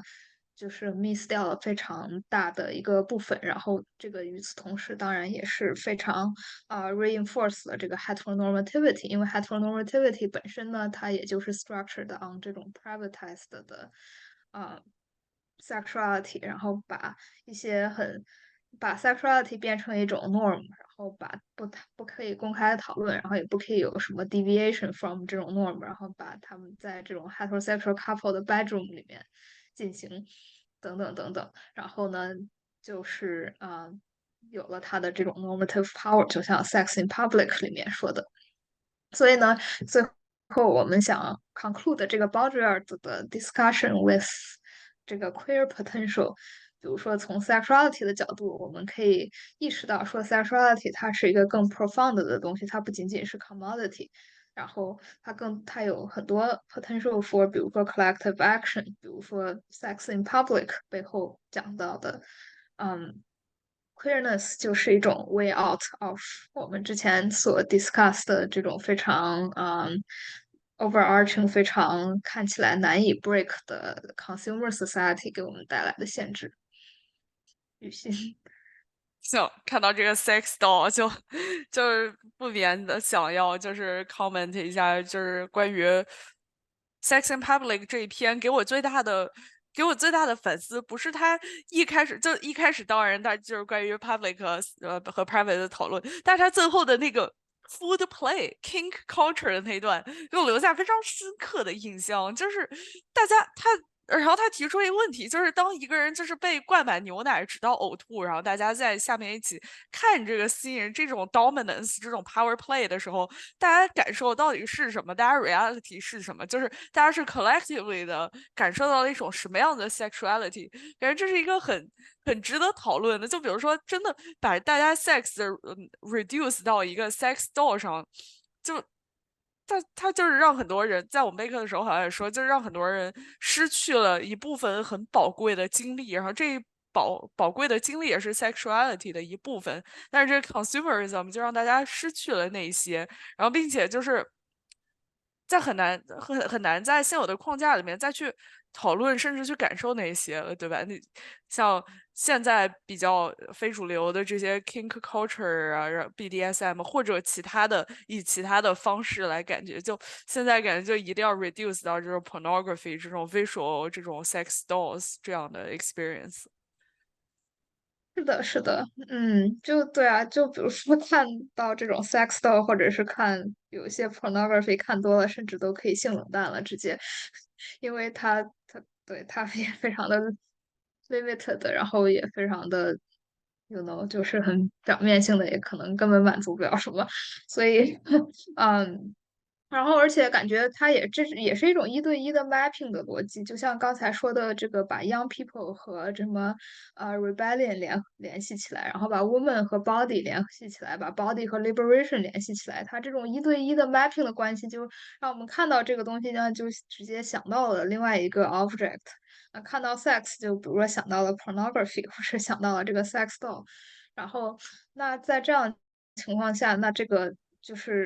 就可能想不到，比如说《Sex in Public》结尾的那个关于灌牛奶的这个，那就是很多时候 limit 了我们自己的这个 imagination 和 experience。那时间关系，我们就先进入第二篇的讨论吧。然后下一篇也是可能有读了的朋友，就是针对会让打工人有很多呃这个共情的地点的。然后也是先让Tori 来简单介绍一下这位作者吧。嗯，这位作者 Franco Baradi，他 commonly known as Bifo Baradi，我也不知道为什么他叫 Bifo，但是经常如果你查的话，感觉 Bifo Baradi 可能会出来更多的结果。然后他其实也跟 Baudrillard 呀，还有比如说现在的一些比较well known 的像韩炳哲呀等等等等，他们感觉也是在说批判当下的社会，然后尤其是资本主义造成的一些现象。然后比如说我们今天读的这本书就是《The Soul at Work: From Alienation to Autonomy》，就是也是这本书是09年写的，然后当时是正好08年的经济危机。然后他讲了很多，就是这个capitalist system 是有什么样的问题，然后导致了它的一些崩塌。然后从这个经济的危机，我们可以看到什么样的 opportunities。嗯，然后呢，对他这个作者，他也是一个theorist，然后也是比较 focused on，比如说 media 呀等等等等。然后，他跟很多其他的哲学家有很多对话，比如说他在 Conclusion 里面，我们看到的是他和德鲁赞 Guattari 的对话，还有 Baudrillard。然后他跟马克思，他一开始在 Introduction 还有第一章里面也都是非常直接在 respond to 马克思的 framework，然后还有他的很多 term 也都是从马克思的一些 terminology 里面组合成的，所以他是这一派的。希望这样可以给大家一个 rough idea，他是哪个 school 的。然后这本书的托尔老师选取的2章中提到了一些概念，比如说 digital labor，它定义了一些我们现在从事的劳动，是怎样的一种劳动呢？托尔老师来介绍一下。好的，首先呢，他说这个 digital labor 是一种 abstract labor。什么叫 abstract labor 呢？这个也是马克思提出的一个概念。abstract labor 指的就是说，比如说在之前的社会，在 pre-capitalist 的社会呢，那你说你是一个木匠，或者是你是一个farmer，那你的这个 labor 是非常，就是它是有，比如说你是木匠的话，那你的做的这个 craft，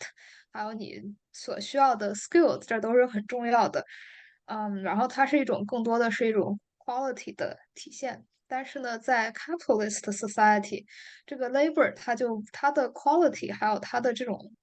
subjective 的 experience，还有这种 skill 啊等等等等，都变得没有那么重要了，而是它所有的 labor 它都可以，也是 again 就像commodity 一样，它可以变为数字，它是它的量比较 matter。比如说我们计算到底我们需要多少 labor，你可以是用比如说每个人的 productivity 乘以人数，然后再做一些加减乘除法，然后计算出来我们需要怎样的 labor，需要多长的时间来完成一个东西。所以在这个情况下，labor 它就被 abstract 了，它就变成了一些数字，然后它可以被通过这样的计算，通过这样的 abstraction，然后它可以来嗯 facilitate 整个生产的过程，然后让比如说 capital，让一些资本家能够估算出来他们对于 labor 的需求等等等等，这是一个 abstraction 的过程。然后呢，这个 digital labor，比如说我们经常对着电脑干一些事情，然后比如说这个写代码呀，或者是写文章或者是什么这个 social media influencer 啊等等等等，这些其实都算是一种 abstract labor。然后这个 labor 它是非常的 mental 的，它是 highly specialized。比如说，我们都在对着电脑干一些事情，我们的动作在外界看来可能都差不多。如果不看我们屏幕上的内容的话，它的 physical form 是基本上非常一致的。但是在这种 physical form 底下，它又是非常 specialized 的。比如说，那我就不会写什么代码，嗯，它是不可以替换的。然后，那可能写代码的也可能就是不会去专门的我去不会看社会改你学的的这个学生的福科作文。这个你还是会的，这个是比较低级的 labor，甚至都可能不算什么，甚至是 physical labor 了。但是比如说真的去，I don't know，我也不知道我有什么高级的 labor，比如说可能写文章，可能比改作业要更 specialized 的需要的一些 skill，然后更加的 mental。等等，所以这都是很可取代的。虽然在physically form 它是很简单的，都是对着电脑打字，但是它的内容变得不一样了。然后这个其实跟之前的很多工厂的工作是有很大的区别的。比如说，在这个工厂工作，你可能一群人坐在这个生产线，然后朝九晚五，然后每个小时就是定量的东西，然后呢，嗯。就是它的时间、地点，然后这个 skill 什么的也都是非常固定的。但是现在我们的很多 labor 已经不是这样，是 take 了一种完全相反的形式。它不需要很多的这种 physicality，而是更多的是 mental capacity，还有这些 experience、knowledge、information 是一种对 information 的掌控，和操纵。然后在这样的 context 下，这个 implication 是什么呢？就是说，之前在工厂，比如说很多人工作在马克思写的那个背景下，那这个有worker 和这个公司，那个时候还没有公司，但是比如说 worker 和资本家他们之间是有很多的 opposition 的，比如说，那我一直要在这里干活，然后还被 paid 的非常少。那我就可以说联合起来和其他的无产阶级联合起来，一起推翻这个资本家，因为他们在疯狂的压迫我们。所以这个 opposition 是非常明显的，然后它的这个 alienation 也是非常明显的，因为你就是天天坐在那里，然后干一些重复性的工作，然后你工作出来的 product 也不属于你，而是被拿到市场上卖钱了，然后这个钱只有非常少的一部分给你，所以这个是一个 profoundly alienating 的 experience。在这种 experience 下呢，就产生了很多 revolution 的可能性，以及就是在1960几年、70几年，然后这个很多马克思主义也非常盛行，比如说很多地方都有工会，然后有一些小规模的这个抗议啊，等等等等。但是呢，在就是90几年、00几年以及到我们现在之后呢，这种 opposition 其实是变少了。很多人已经不再谈论说这个 work 有多么的 alienating，或者说这个工会有多么的重要，我们要推翻资本，什么资本主义、资产阶级等等这样的一些 message 了。其实，然后为什么呢？就是因为其实很多时候我们在 把在工作里面 invest 我们所有的 creativity，它是一种我们 identity 的象征，然后也是我们要把所有的 intellectual capacity 都 align 到我们做的 work 里面，然后就是这个 labor 它已经不是像之前的那种 alienation。就是而是说更变成了我们自己的一种 fundamental sense of who we are。比如说我们在这个工作场合 outside of 这种 work context 的话，我们可能就不太已经很多时候有一种 loss of identity，然后也不知道我们应该去干嘛，如果不去工作的话，所以呢，然后这个与此同时也是 work as a replacement of human relations。比如说我们很多时候，那这个 relation 也都是在工作里面建立的呀，或者是就是比如说通过同事啊，还有工作让你 locate 到一个地方啊，然后那你可能通过这样又认识了一些其他的人呐、等等等等。它 determine 了很多你的 human relation，然后同时它也 replace 了这个 relation，因为很多时间你都在工作，你可能就不会去参与很多 community 的一些建设呀，或者是一些人与人之间的联系啊，就像之前那个一个非常有名的叫那本书叫《Bowling Alone》，就是他很少参与这个 civic life 了，已经因为很多时间和精力都已经投入到了工作之中。所以呢，他说这个 "We renew our affection for work because economic survival becomes more difficult and daily life becomes lonely and tedious. Metropolitan life becomes so sad that we might as well sell it for money." 在这种 loss of human connection、human relation 的情况下，并且呢，这个 economic，比如说我们一天不工作，我们突然辞职了，那可能就是会陷入一个非常 precarious 的 situation。因为非常的 competitive，我们也知道随时都可能被取代，然后工作也非常难找，等等等等，survival 变得非常困难。然后在这样的情况下，就是即使这个 economic 的 imperative 也是这个 human relation 变得很 boring、很 limited 的情况下，那我们 why not invest all in our work？所以我们现在面临的是这么的一种labor 的 condition。这是characterize 很多 digital labor 的，不管是什么工种。就是可以理解成一种 viral down 的卷，就是大家变得很无聊，无聊就工作，然后工作就让大家更无聊，然后导致就 urban life 也变得无聊，大家就只讲着工作。是的，感觉每天工作完，可能就感觉被抽干了一样，然后也没有精力去参加其他的东西了。所以，然后感觉有这个时间，那不如说，很多人觉得不如把这个时间投入到挣更多的钱里面。所以就是即使你在干别的事情，可能也会有一种 guilt。浩瑞老师是怎么在这个工作之外定义自己的 identity 的？提问一下，除了自己社会学家的身份，还有什么别的身份吗？首先，我这个也不是，也不还没有成为社会学家，所以不能算有社会学家这个身份，甚至不配这个身份。嗯，但是呢，比如说，我觉得那我可能其他比较重要的身份，作为性少数的一员，这个可能跟 work 也没有直接的关系。即使我突然间退学了、辞职了什么的，那我依然可能会有会觉得这个 LGBTQ community 对于我挺重要的。嗯呀，除此我也没有很多特别经常 involved 的或者 super identified 的 dimension 吧。不知道大家对这个有什么样的共鸣和 response？玉珏老师要分享一下，哎，X 还有 X。X 来，我想到就是前几天我看到一个视频，它是讲 Zygmunt Bauman，他有一本书叫《消费主义和新穷人》。啊，嗯我觉得可能 Baudrillard 或者这里讲的这个 labor becomes，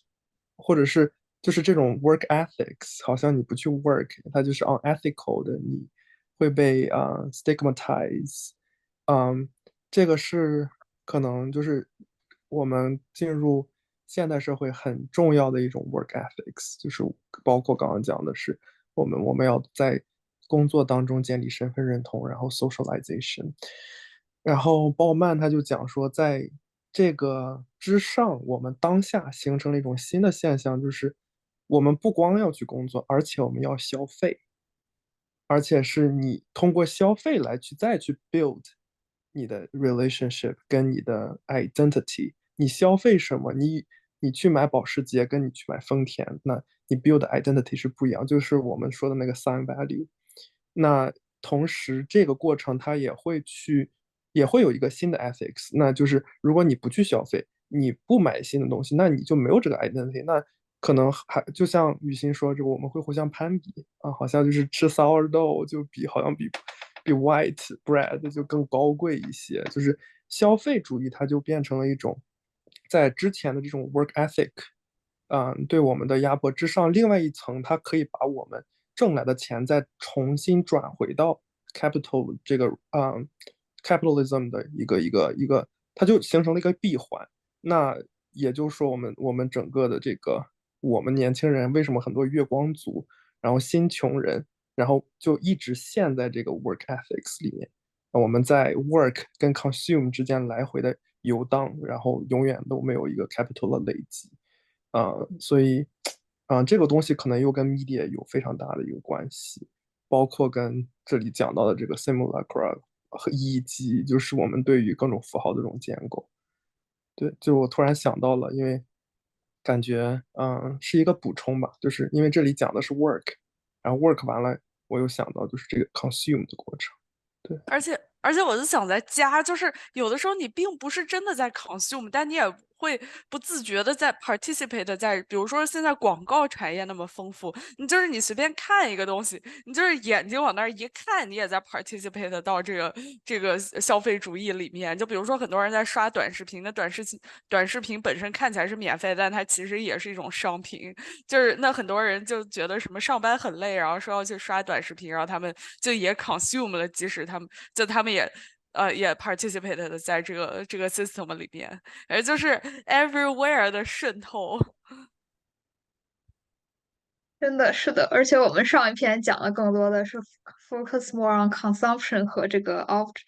commodity side 这一篇就更多的讲到这个生产的过程。然后这个确实就是一个闭环，然后这也是如果想了解资本主义的话呢，肯定要了解 both side，并且他们是怎么有这种 internal coherence 的。嗯。感觉又是一个 reproduction system reproducing itself。我想起了青豆老师曾经发过一条朋友圈说：“躺平不消费，就好像就是我们不 work，也不去消费，作为一种 rebellion。我就在想说，我们怎么打破这个循环呢？怎么就是同样也是怎么去 make a new world，怎么 make a new system？能逆练吗？Tori 老师也 participate 把你的这个学术产出全都商品化，就发成传单分享给这种就打在时代广场的广告。咱把这 Gender Study Seminar 打在时代广场的大屏幕，害怕。骚骚。逆练就是去渗透。哎，我觉得 I don't know，我觉得对 technology 还是很 positive 的，可能就在这个产业里面吧，我觉得它还是很 empowering 的，就是实现了之前实现不了的很多 fluidity，然后就是也帮助了但是对，我觉得咱们可以就是试一试利用这些新的工具，怎么样打破现有的这个结构。我 Yeah. 我想到，我想到之前看的一篇论文是什么？Capitalism as realism。那篇论文就是讲，就是想象资本主义的结束，可能比想象世界末日还难。然后它里面有提到一个观点，就是，可能左派除了批判资本主义的存在之外，可能是需要去解决一些资本主义无法被覆盖的需求，比如说爱，比如说价值感，比如说，呃，比如说什么什么，他就里面举了一些例子，然后有讲就是说左派如果能创造一个更加的，没有那么 bureaucracy 没有那么官僚主义的社会体系的话，那说不定是这才更是一个更加 attractive 的 solution。我忘记那个 reading，就那个 reading 讲了很多，但他就是说，如果要想象一个更好的一个社会，或者是构建一个更好的社会，可能是需要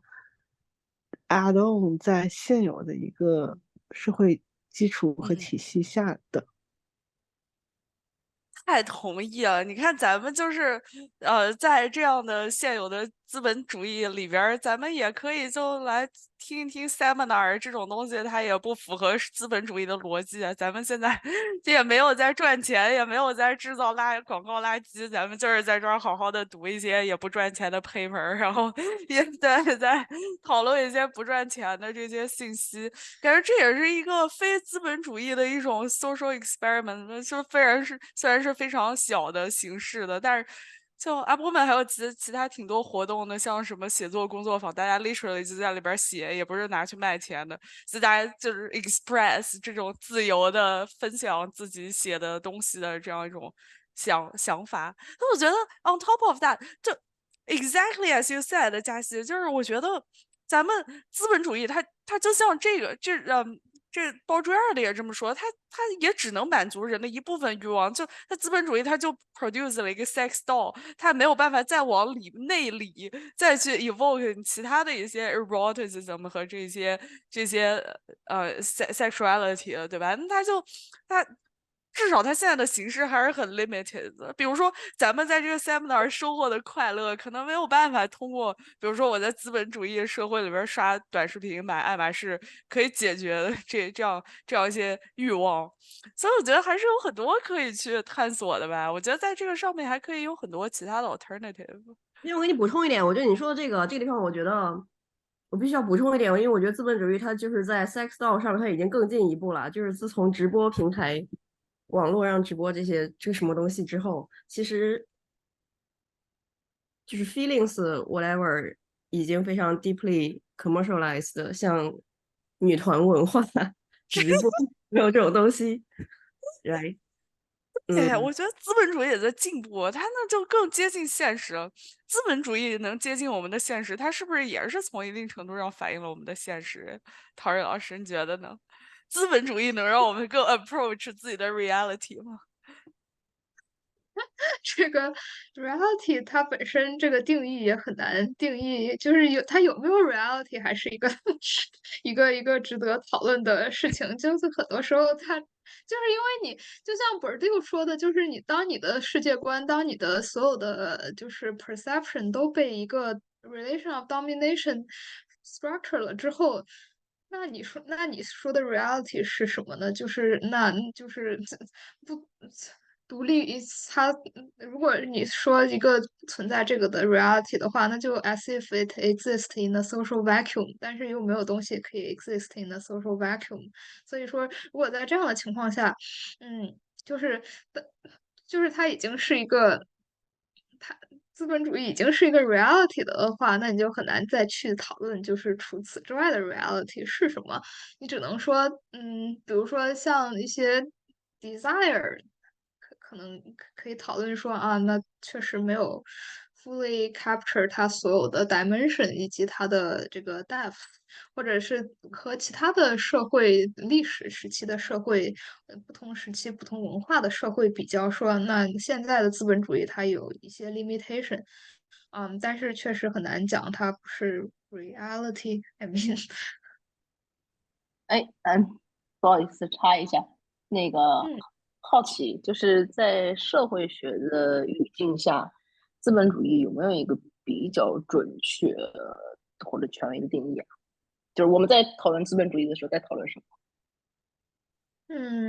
定义，这是个好问题。我倒是也好像不知道有什么具体的定义，因为感觉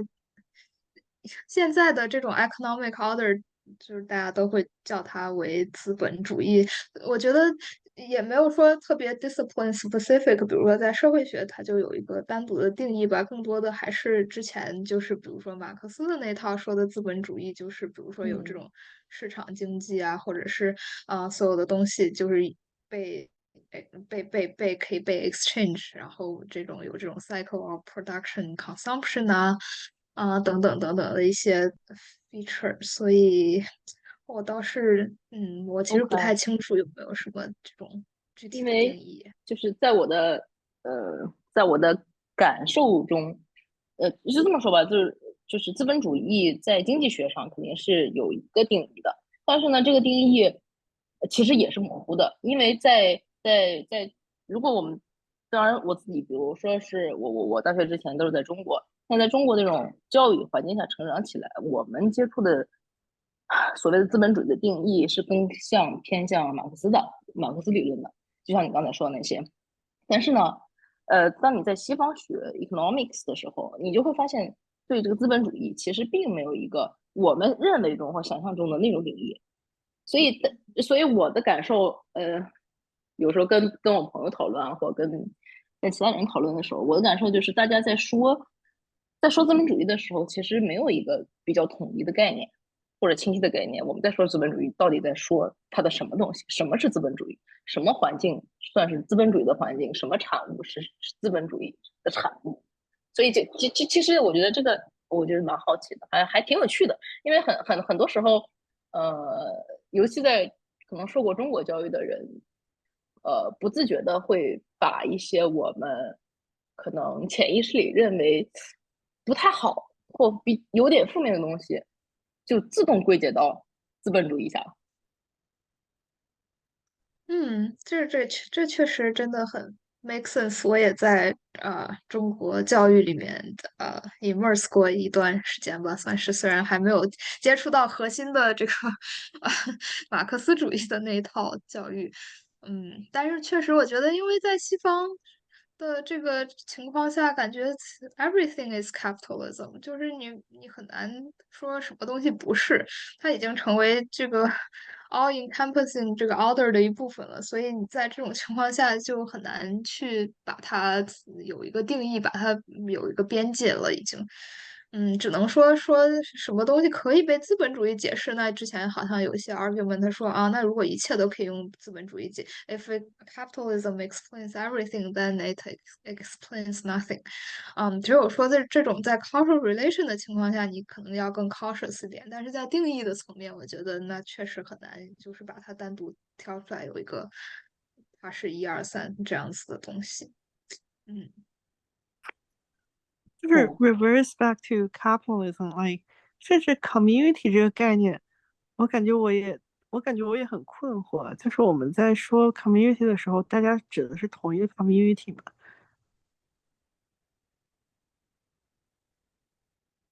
嗯，就是单纯 community 这个词吗？那确实，I mean 有很多不一样的 communities，但是这个也挺难定义的感觉。所有的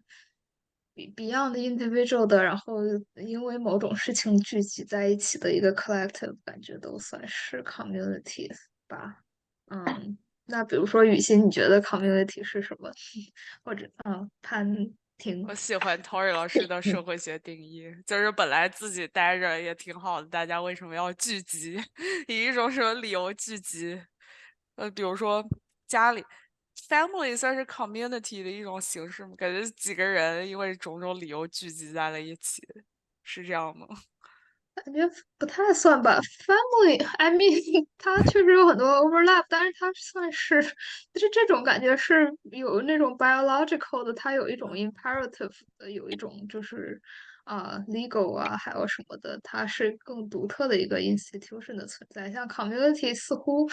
我没有确切的查过这个定义，但是它好像背后有一种 voluntary 啊，还有这种啊。就是 chosen 的概念就更多的是。啊，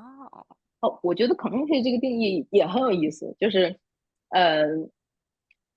因为我没有学过社会学啊，然后我在西方接受的教育呢，就没有包括社会学，但是呢，在中国的教育体系下，其实我觉得是有刻意忽略 community 这个概念的，就跟刻意忽略博弈、博弈论和 community 这种，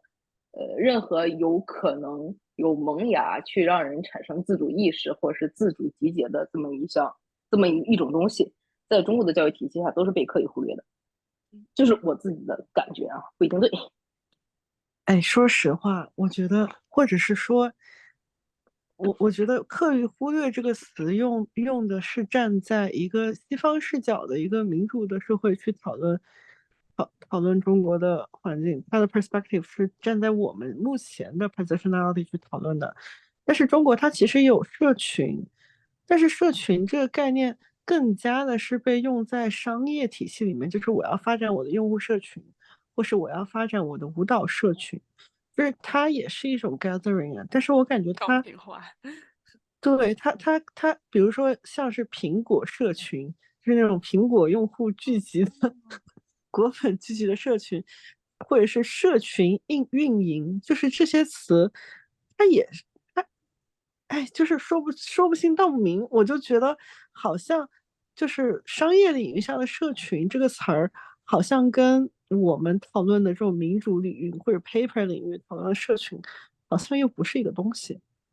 我觉得你说的很对，就是我觉得在商业语境下的社群，首先我觉得它是个舶来品，就是大家发现有这么一个东西，那我有一个 group 的人，我把它叫做什么呢？那可能在中国传统语境下并没有一个更贴切的词儿，然后大家发现了社群。但是我觉得你说很对的，就是在于它更中国的社群是基本只出现在商业化的语境下，不不不不，然后它也有舞蹈社群的，它也有舞蹈社群，它这个概念就很模糊。因为我参加过那种线下的中国的什么舞蹈社群，像是成都那边很多很多的 non-profit 或者是很多的那个 gathering，它都叫社群，但它就有一点就是不分，就是它就有一点商业社群和这种纯的 gathering 社群，它这个概念不是分开的，它有的时候是在一起在用。就是把一个 I don't know how to say，就是我有参加过一个舞蹈社群，它其实刚开始的时候是以一个大家舞者共同聚集的一个概念，但后面就是变成了一个商品化的运营，就是我们怎么样让这个跳舞这个产品在这一部分人里面卖得更好。我就感觉它在这个过程中有一个变化，但是中国确实是没有，它基本上都是这种生活化的社群，就是没有像我们这里就是这么政治化，就比如说 queer 社群，比如说什么 LGBT 社群，比如说什么像是巴基斯坦社群，或者是它就没有这么政治化的东西在。我可以拆门一其下吗？其实实也有，其实是嗯有的。之前是李麦嗯子老师也分享过，就是之前的中国 LGBT 社群还是有很多有非常 vibrant，然后包括Upwoman 的 advisor 点点老师之前是华人拉拉联盟的主席，然后当了10年。其实还有就北京同志中心啊，这样都是有非常强的社群，但是因为就是权力结构嘛，大家也懂的，就是大家最后只能被迫的在这个商品化，甚至是资本主义的逻辑下运营，就是把这些，因为中国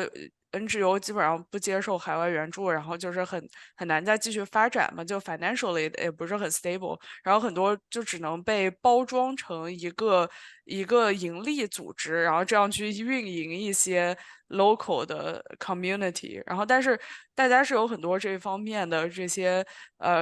efforts 的，但是尤其是近年来就越来越难做了。但是它确实在中国 LGBTQ 还是有很多，下次也可以再请这点点或者李麦子老师来做一些分享。但是有非常多的，像北京酷儿合唱团也算是一个以这个同性还有这样性少数身份建立的这些 community，还是有挺多的，只是因为权力结构的原因不能很好的发展。哦，对，是的，我也想补充一下，就是因为我之前在上海待了很多年，然后上海有个上海 Pride 就是社群，嗯，就是跟这边 Pride 傻 Wave 令刘是完全老师也是 Upwoman 的 advisor。cool，yeah。然后但是呢，那个，其实我觉得大部分是因为政治原因，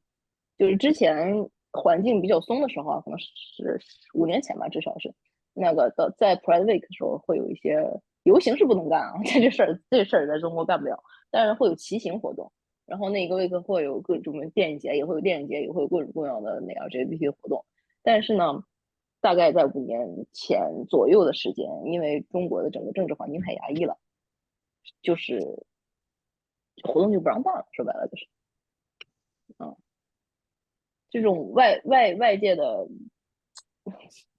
干扰太多了，可以推荐钱也是一方面，但是哎，可以对，你说。推荐回顾我们第三季，我们第三季花了5节 seminar 的课专门讨论这个 community building，然后有2节课都是请李麦子老师来当嘉宾，然后他是中国的LGBTQ 非常 active 的 community builder，然后点点老师也在，然后之前会非常多的讨论这个 community building，然后尤其在中国社会环境下讨论挺多的，可以去看一下，还有各种 coalition forming，非常有趣。好的好的。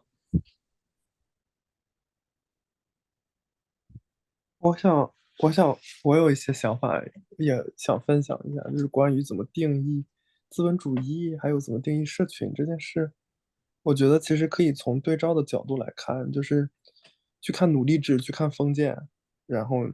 你再去看资本主义，然后从共产主义再回过头来看资本主义，嗯、可能会有一个相对来讲比较参照但是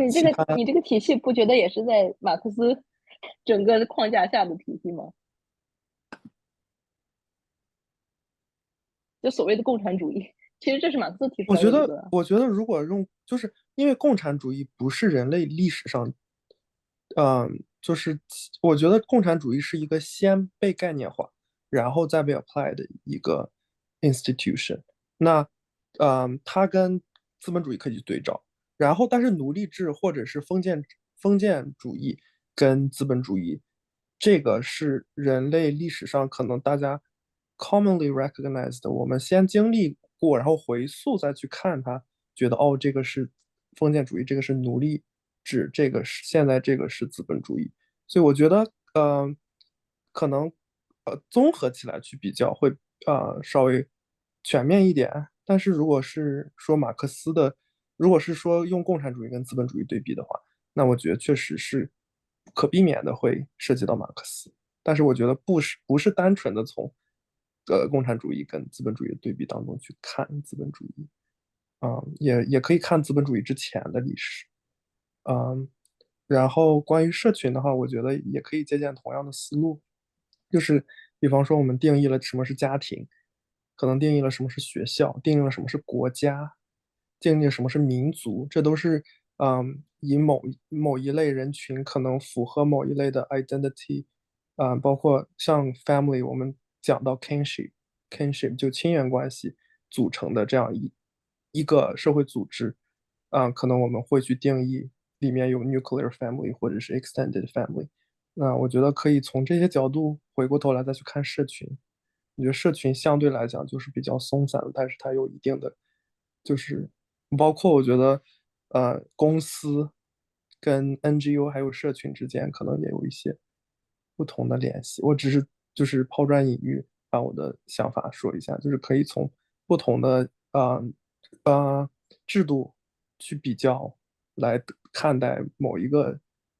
经济制度，然后也可以从不同的社会组织当中去比较，看这个社群的概念是什么。这很 postmodern 的那种感觉，signature 的从它的 difference 中 derived。这是个很好的思路，谢谢 X 的分享。要不我们先往下。那我们现在继续讨论，就是 digital labor，然后和 the flip side，以及这一章节中后面提到了跟depression 做的一些联系，我觉得非常有趣的，陶瑞老师来讲解一下。好的，对，我们刚刚讲了说这个，现在我们已经不再讨论 alienation 了，不再讨论说这个opposition between worker 和 enterprise 了，等等等等。那它也不是说这就是一个更好的形式哈，但是它是有 flip side 的，比如说呢，首先从这个生产的关系来讲说，那这个cognitive worker 或者是这种digital labor，我们都在用手机。然后呢，手机呢，它其实起的一个作用就是 absorbing every item of time at the exact moment the productive cycle needs it。那比如说，就是很多时候我们在手机都是不关机的，然后随时我看到一个工作群里啊或者是什么的一个 message 或者 email 啊，那可能就要随时去 respond to 这个，或者至少 start thinking about 这件事情，即使还没有真正开始去工作，但是已经 mentally 了在 prepare 或者是在 work on 这件事情了。所以呢，其实这个 cycle，这个 production cycle，再加上比如说 transnational 的，比如说现在我们这个美国时间是晚上，然后那中国时间是白天，那就新一轮的 production cycle，然后这个通过不断的 communication information 的 flow，它可以使得这个就是生产就是根本就不用停，它可以 absorb every item of time at the exact moment。当这个 cycle needs it，它不再是像工厂一样，比如说，你在早上8点，然后到晚上5点在那里工作，然后你工作完了，这个 production 就停止在那里了，然后，这个暂时就没有 profit generating 的 activity 了，在你生产完之后，它更多的是 concentrated time，就是这个 temporally bounded 的一个 activity。然后现在呢，就是完全不是这样了，就是随时都可以开始生产、开始工作。然后 workers 呢也叫 neural workers，因为它就像一个神经元一样，它随时都可以被激活，然后随时都可以被 receive 新的 signal，然后 receive 新的这个指令啊什么的。然后你是处于一个 constantly prepared 的状态。即使我现在可能，比如说，假如说我没有在写论文，但是我不代表这件事情可以从我的脑海里剔除出去。我可能，比如说洗澡的时候，或者是睡觉的时候，有的时候也会在想这件事情。同样的，这个就是很多时候，这个 digital labor 它不仅仅局限于我坐在桌子前面开始记工时的那一刻开始了，它是一个 continuous 的过程，这不是被我卷到这个这个语心快，一会儿来举一下自己的例子，反思一下自己。这个是每个人的一个都是这样的体验，actually。anyway，然后呢，这个呢，也就是一个 factory of unhappiness。与此同时，因为很多时候我们在这个 precarious 的 situation，你没有一个保障，然后你知道自己是同时会随时被取代的，然后呢，这个也很难去真正的不去想这件事情，然后就是你的精神是非常 tense 的一个状态，然后你在这个competition 这个概念也很难去完全的不管它，就是你知道它是一个 competitive 的 market，你知道你要 do well in order to survive 等等等等的，所以呢，这个就是它很容易 produce guilt 和 inadequacy。你比如说不在做这件事情或者在享受的时候呢，你可能会觉得啊，那我好 guilty 啊，我应该用这个时间去从事一些productive 的工作。然后以及像我们刚才讲的 Baudrillard 讲的说，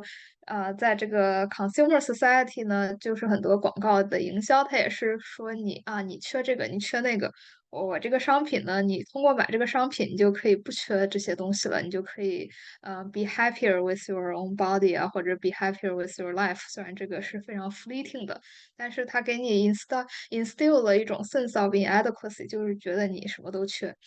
新的 iPhone 出来了，你就会觉得你现在的 iPhone 不够好了，然后你就需要这个新的 iPhone 了。所以它是一种 general sense of inadequacy。嗯，然后呢，以及这个 desire 和 energy 在这个新的 mode of production 和新的资本主义的转型期间，它变成了一种，所有的 desire 和 energy 都变成了一种 towards self-realization 和 enterprise 的，就是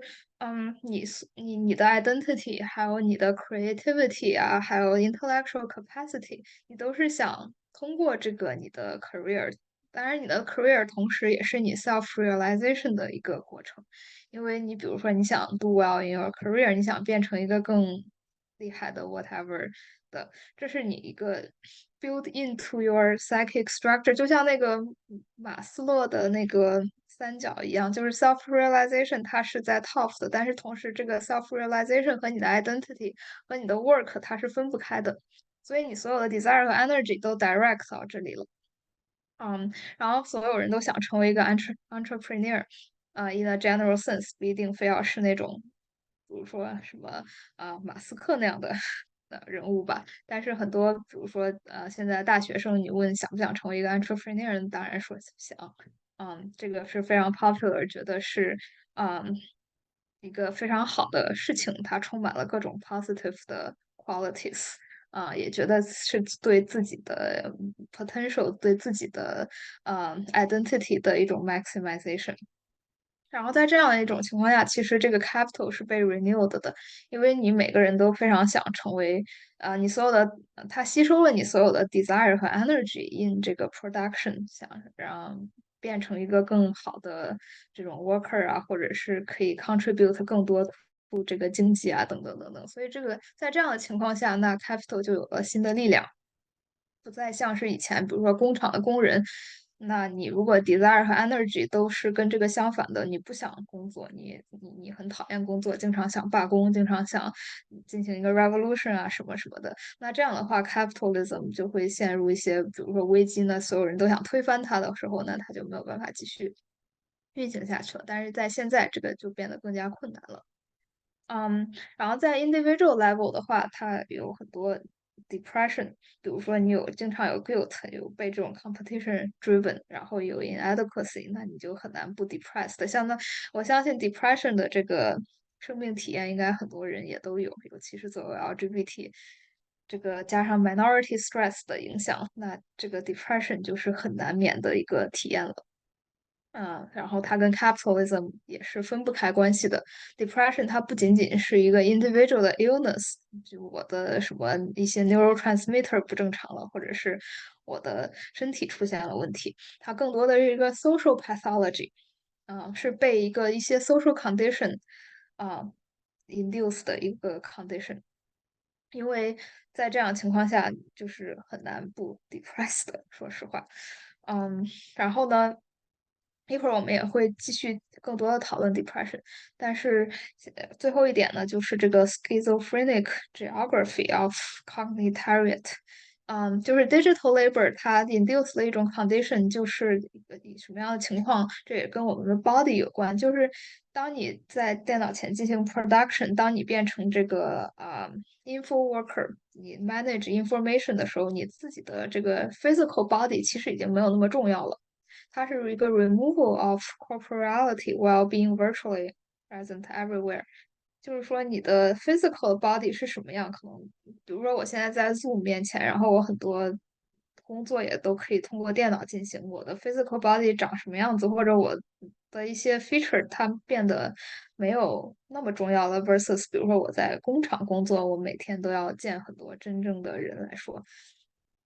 这个身体相当于被 removal from 这个 cycle of production，当然不代表说它不存在，我们都是这个 concrete existence 的，但是呢，它有一种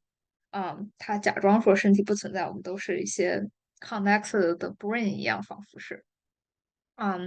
然后就是我们，而且很多现在有 remote work，然后我们在哪里都可以工作，不一定要在被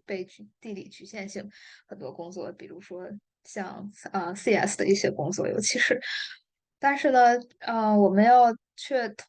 比如说通过 social media，通过各种各样的 network，要 virtually present everywhere。比如说这个，要实时关注其他的地方发生了什么，然后要 manage 很多世界上其他的信息，把这些 dots connected。我们虽然没有这个实体，但是却，嗯，其实我们的 presence 是在可以遍布世界的各个角落的。然后呢，以及说这个 concrete existence 一直坐在电脑面前，然后眼睛一直在盯着屏幕，然后 attention 全部都在集中在一个屏幕上，然后脑子里有非常多的东西在不停的运转，这样的情况下都是一个非常精神分裂的状态。其实相比着，比如说很多 traditional 的 labor。然后这是一个呃 labor 这现在的这种 condition of labor 给我们造成的一些 mental 方面的 implication。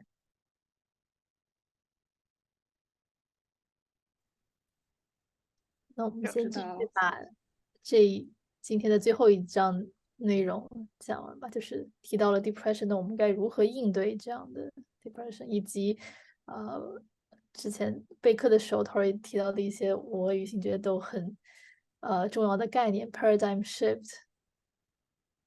和 visual analysis。Yeah，是的。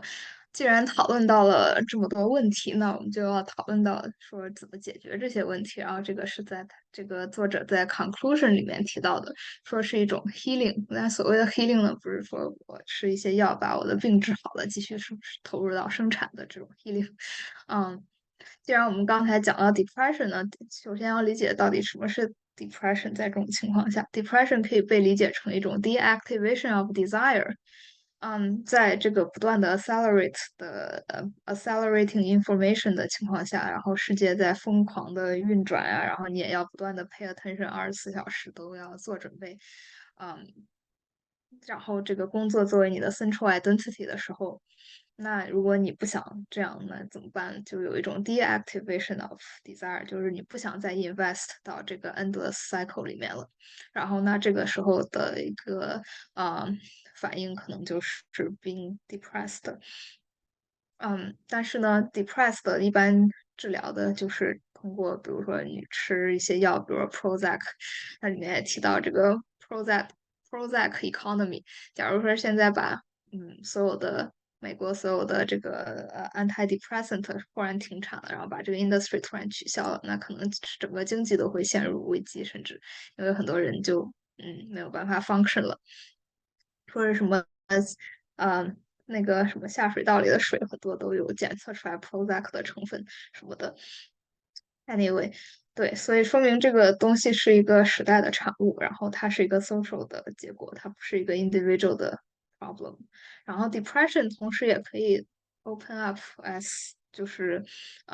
knowledge，depression as knowledge 就会 opening up new paths of imagination，然后造成一些 paradigm shift。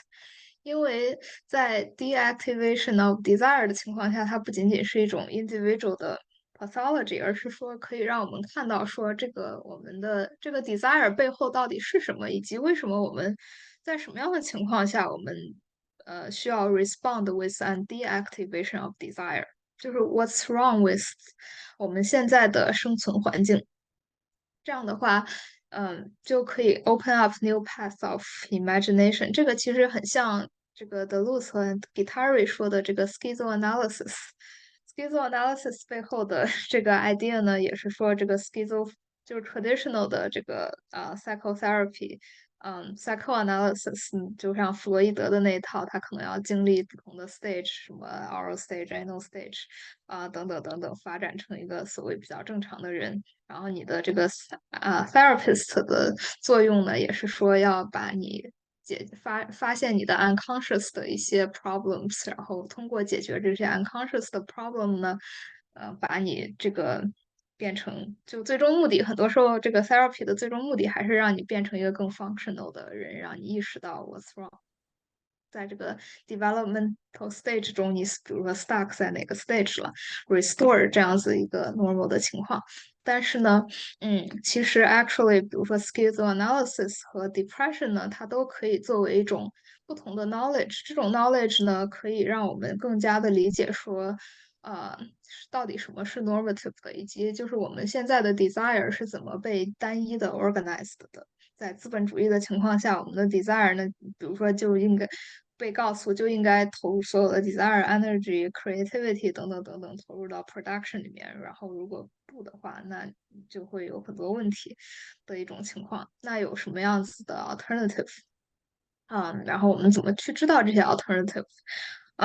然后对，比如说 Deleuze and Guattari 就说这个 schizophrenia，它的这个 desire，它在我们看来可能是错乱的，就是不 make sense 的，然后都非常 random 的，是 illegible 的。有一些奇怪的什么幻觉啊，等等等等。但是我们要做的不是说消除这些症状，然后让他重新变成一个 normal 的人，给他灌很多药，然后把他关进精神病院，然后他出来之后又变成了一个正常的 worker，继续 work。嗯，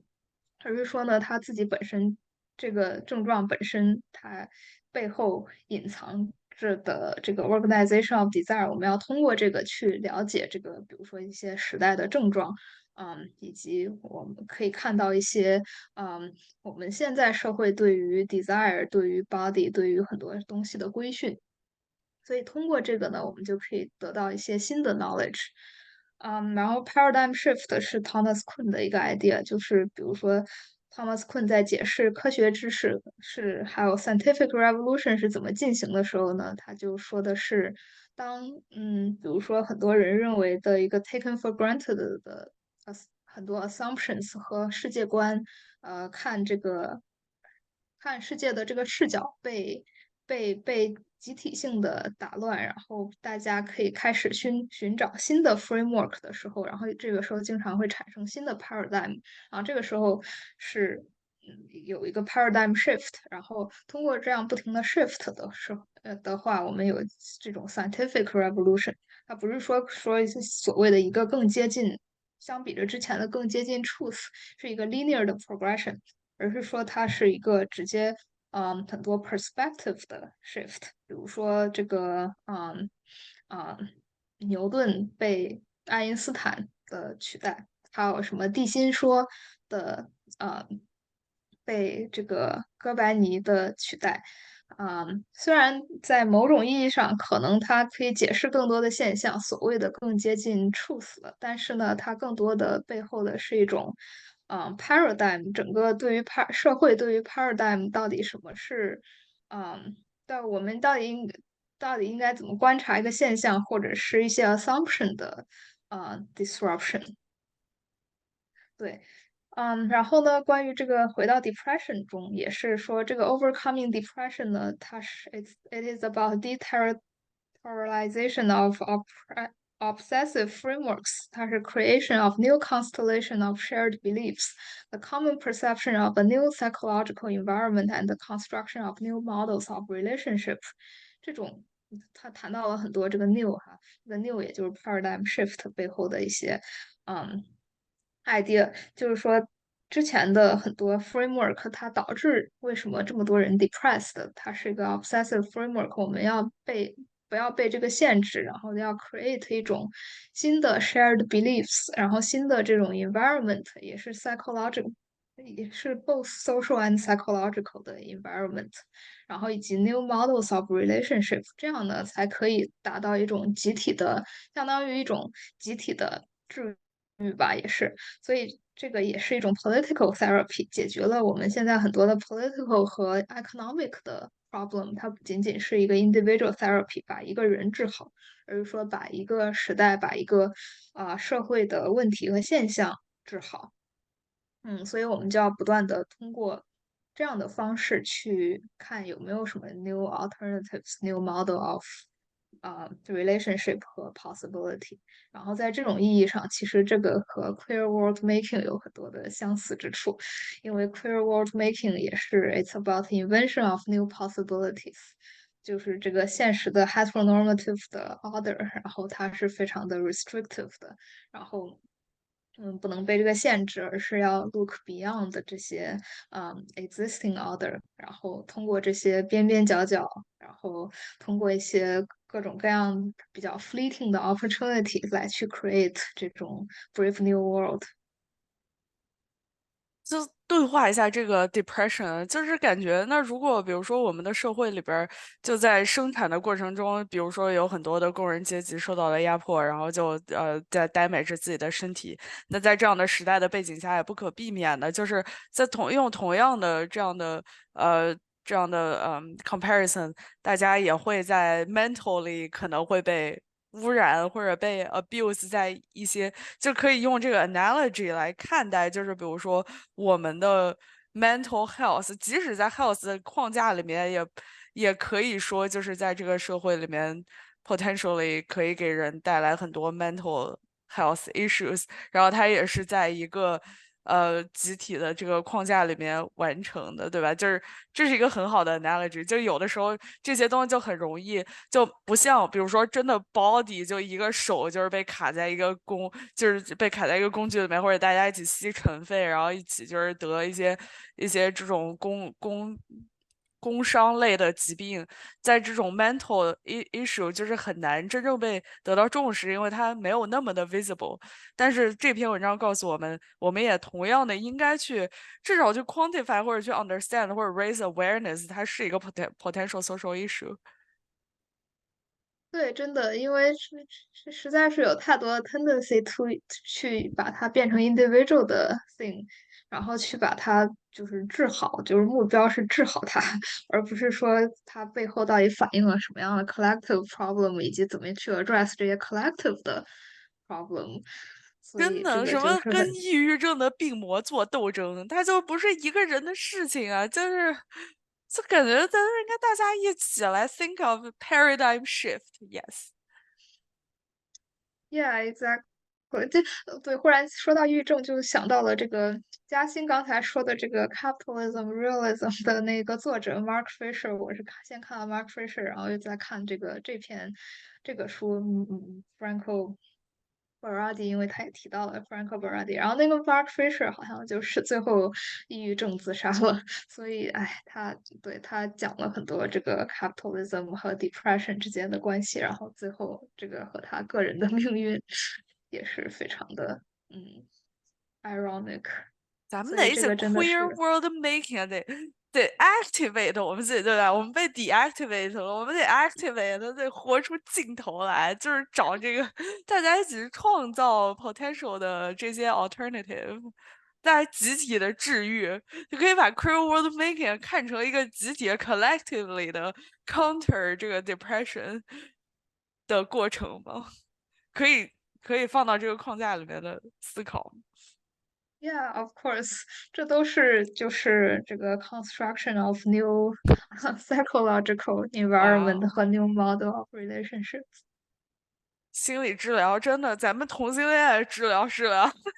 一起。他那时候还没有在开玩笑，开玩笑，就感觉这都需要 collective effort，对吧？把同性恋转变为这个 norm，把 queer 转变成 norm 就不需要治疗了，把这个真正大家一起 queer world making 开心了，也不需要治疗抑郁症了，大家一起就集体的快乐。是的，真的。嗯，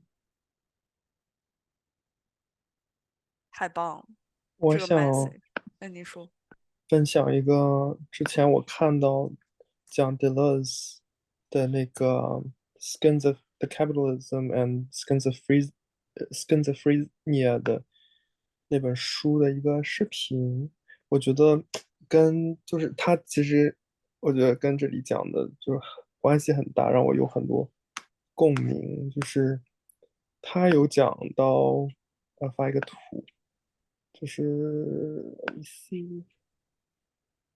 嗯，就我们可能生活在这样一个 paradigm 里面，这个图还在传，就是有 world historical，然后 political、social、mental，以及 body，就是我们，自己本身是一个 body，我们生活在这个 boundary 里面，我们有胳膊有腿有头，然后我们可能还有一个 mental 的，然后可能有 political 的，然后还有一个整个 world，这是一个每一层都是一个 boundary，都是一个不同形式的一个 boundary 或者一个 body，然后这些东西就把我们框住。然后，我觉得很有意思的一点是说，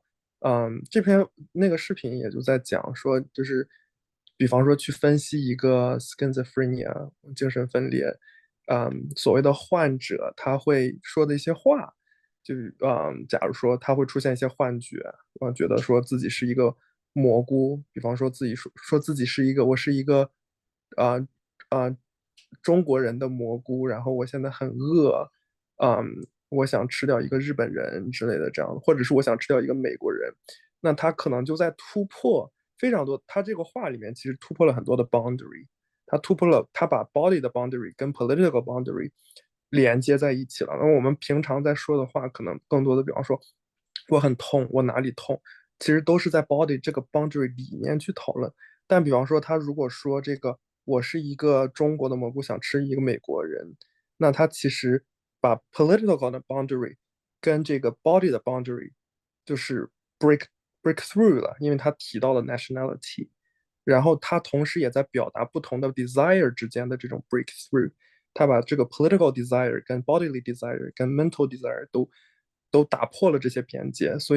嗯，所以好像我感觉就是 Deleuze 在说，我们可以通过精神分裂的这种语言的方式或者思维的方式去 break through 所有这些 confine 我们的这些 boundary，我们自己我觉得所以说，我觉得现在年轻人在发疯，就是在治愈自己，在创造一个新世界，就是我们都要发疯，就我们都要学习，就是精神分裂的这种语言，就是把这些 boundary 全部都 break through 掉。就是我看到就是我们在讲的这个之后，我突然联想到我之前对有可能对。对学而且到的我觉得不光是就是发疯，然后更要理解大家这些 peculiar 的行为，就是我觉得 queer world making 就是不光是自己的表达，还有就是去 appreciate 一些 non-normative 的东西在生活里方方面面的存在和突破。我觉得本身看到，然后并且去 appreciate 他们，去 enjoy 他们，instead of 就是被 disturbed by被 disturbed by the chaotic situation，大家一起 collectively 的去 appreciate 他们本身，也是一种 queer world making。，yeah，真的，对，这个也是那个 deterritorialization 最背后反映的概念，这种 neat boundary，然后 neat 的这种 hierarchical 的 structure，然后非常unidirectional 的 investment of desire under capitalism。X 的讲解非常的这个例子非常的生动的解释了这个背后的 idea，非常感谢。学到了一个新词 unidirectional，太棒了。所以像这里我们在讲的就是一个 multi-directional 的 approach，可以对，这么因为他说。最后呀，那德鲁斯 Guitar 里面那个他怎么念 rhizome 吗？就是也是这篇文章里面 conclusion 最后倒数第二页，他说的也是是一个 horizontal 的，然后 all connected 的，而不是什么那种像树的 trunk 一样是那种。单一的，然后呀，yeah，太棒了，感觉大家的 perspective 都很不一样。对，谢谢 X。下一期的预告就是讲下一期我们会讨论这个 emotional labor，然后更多的 dive into 这个 emotion，还有当然 emotion 是怎么被成为 labor 的这么一个过程。然后我觉得，我非常能够 resonate，然后它也是非常社会学的一个视角，所以大家敬请期待。好的，那今天我们先到这里，谢谢大家的attendance，我们2周之后再见。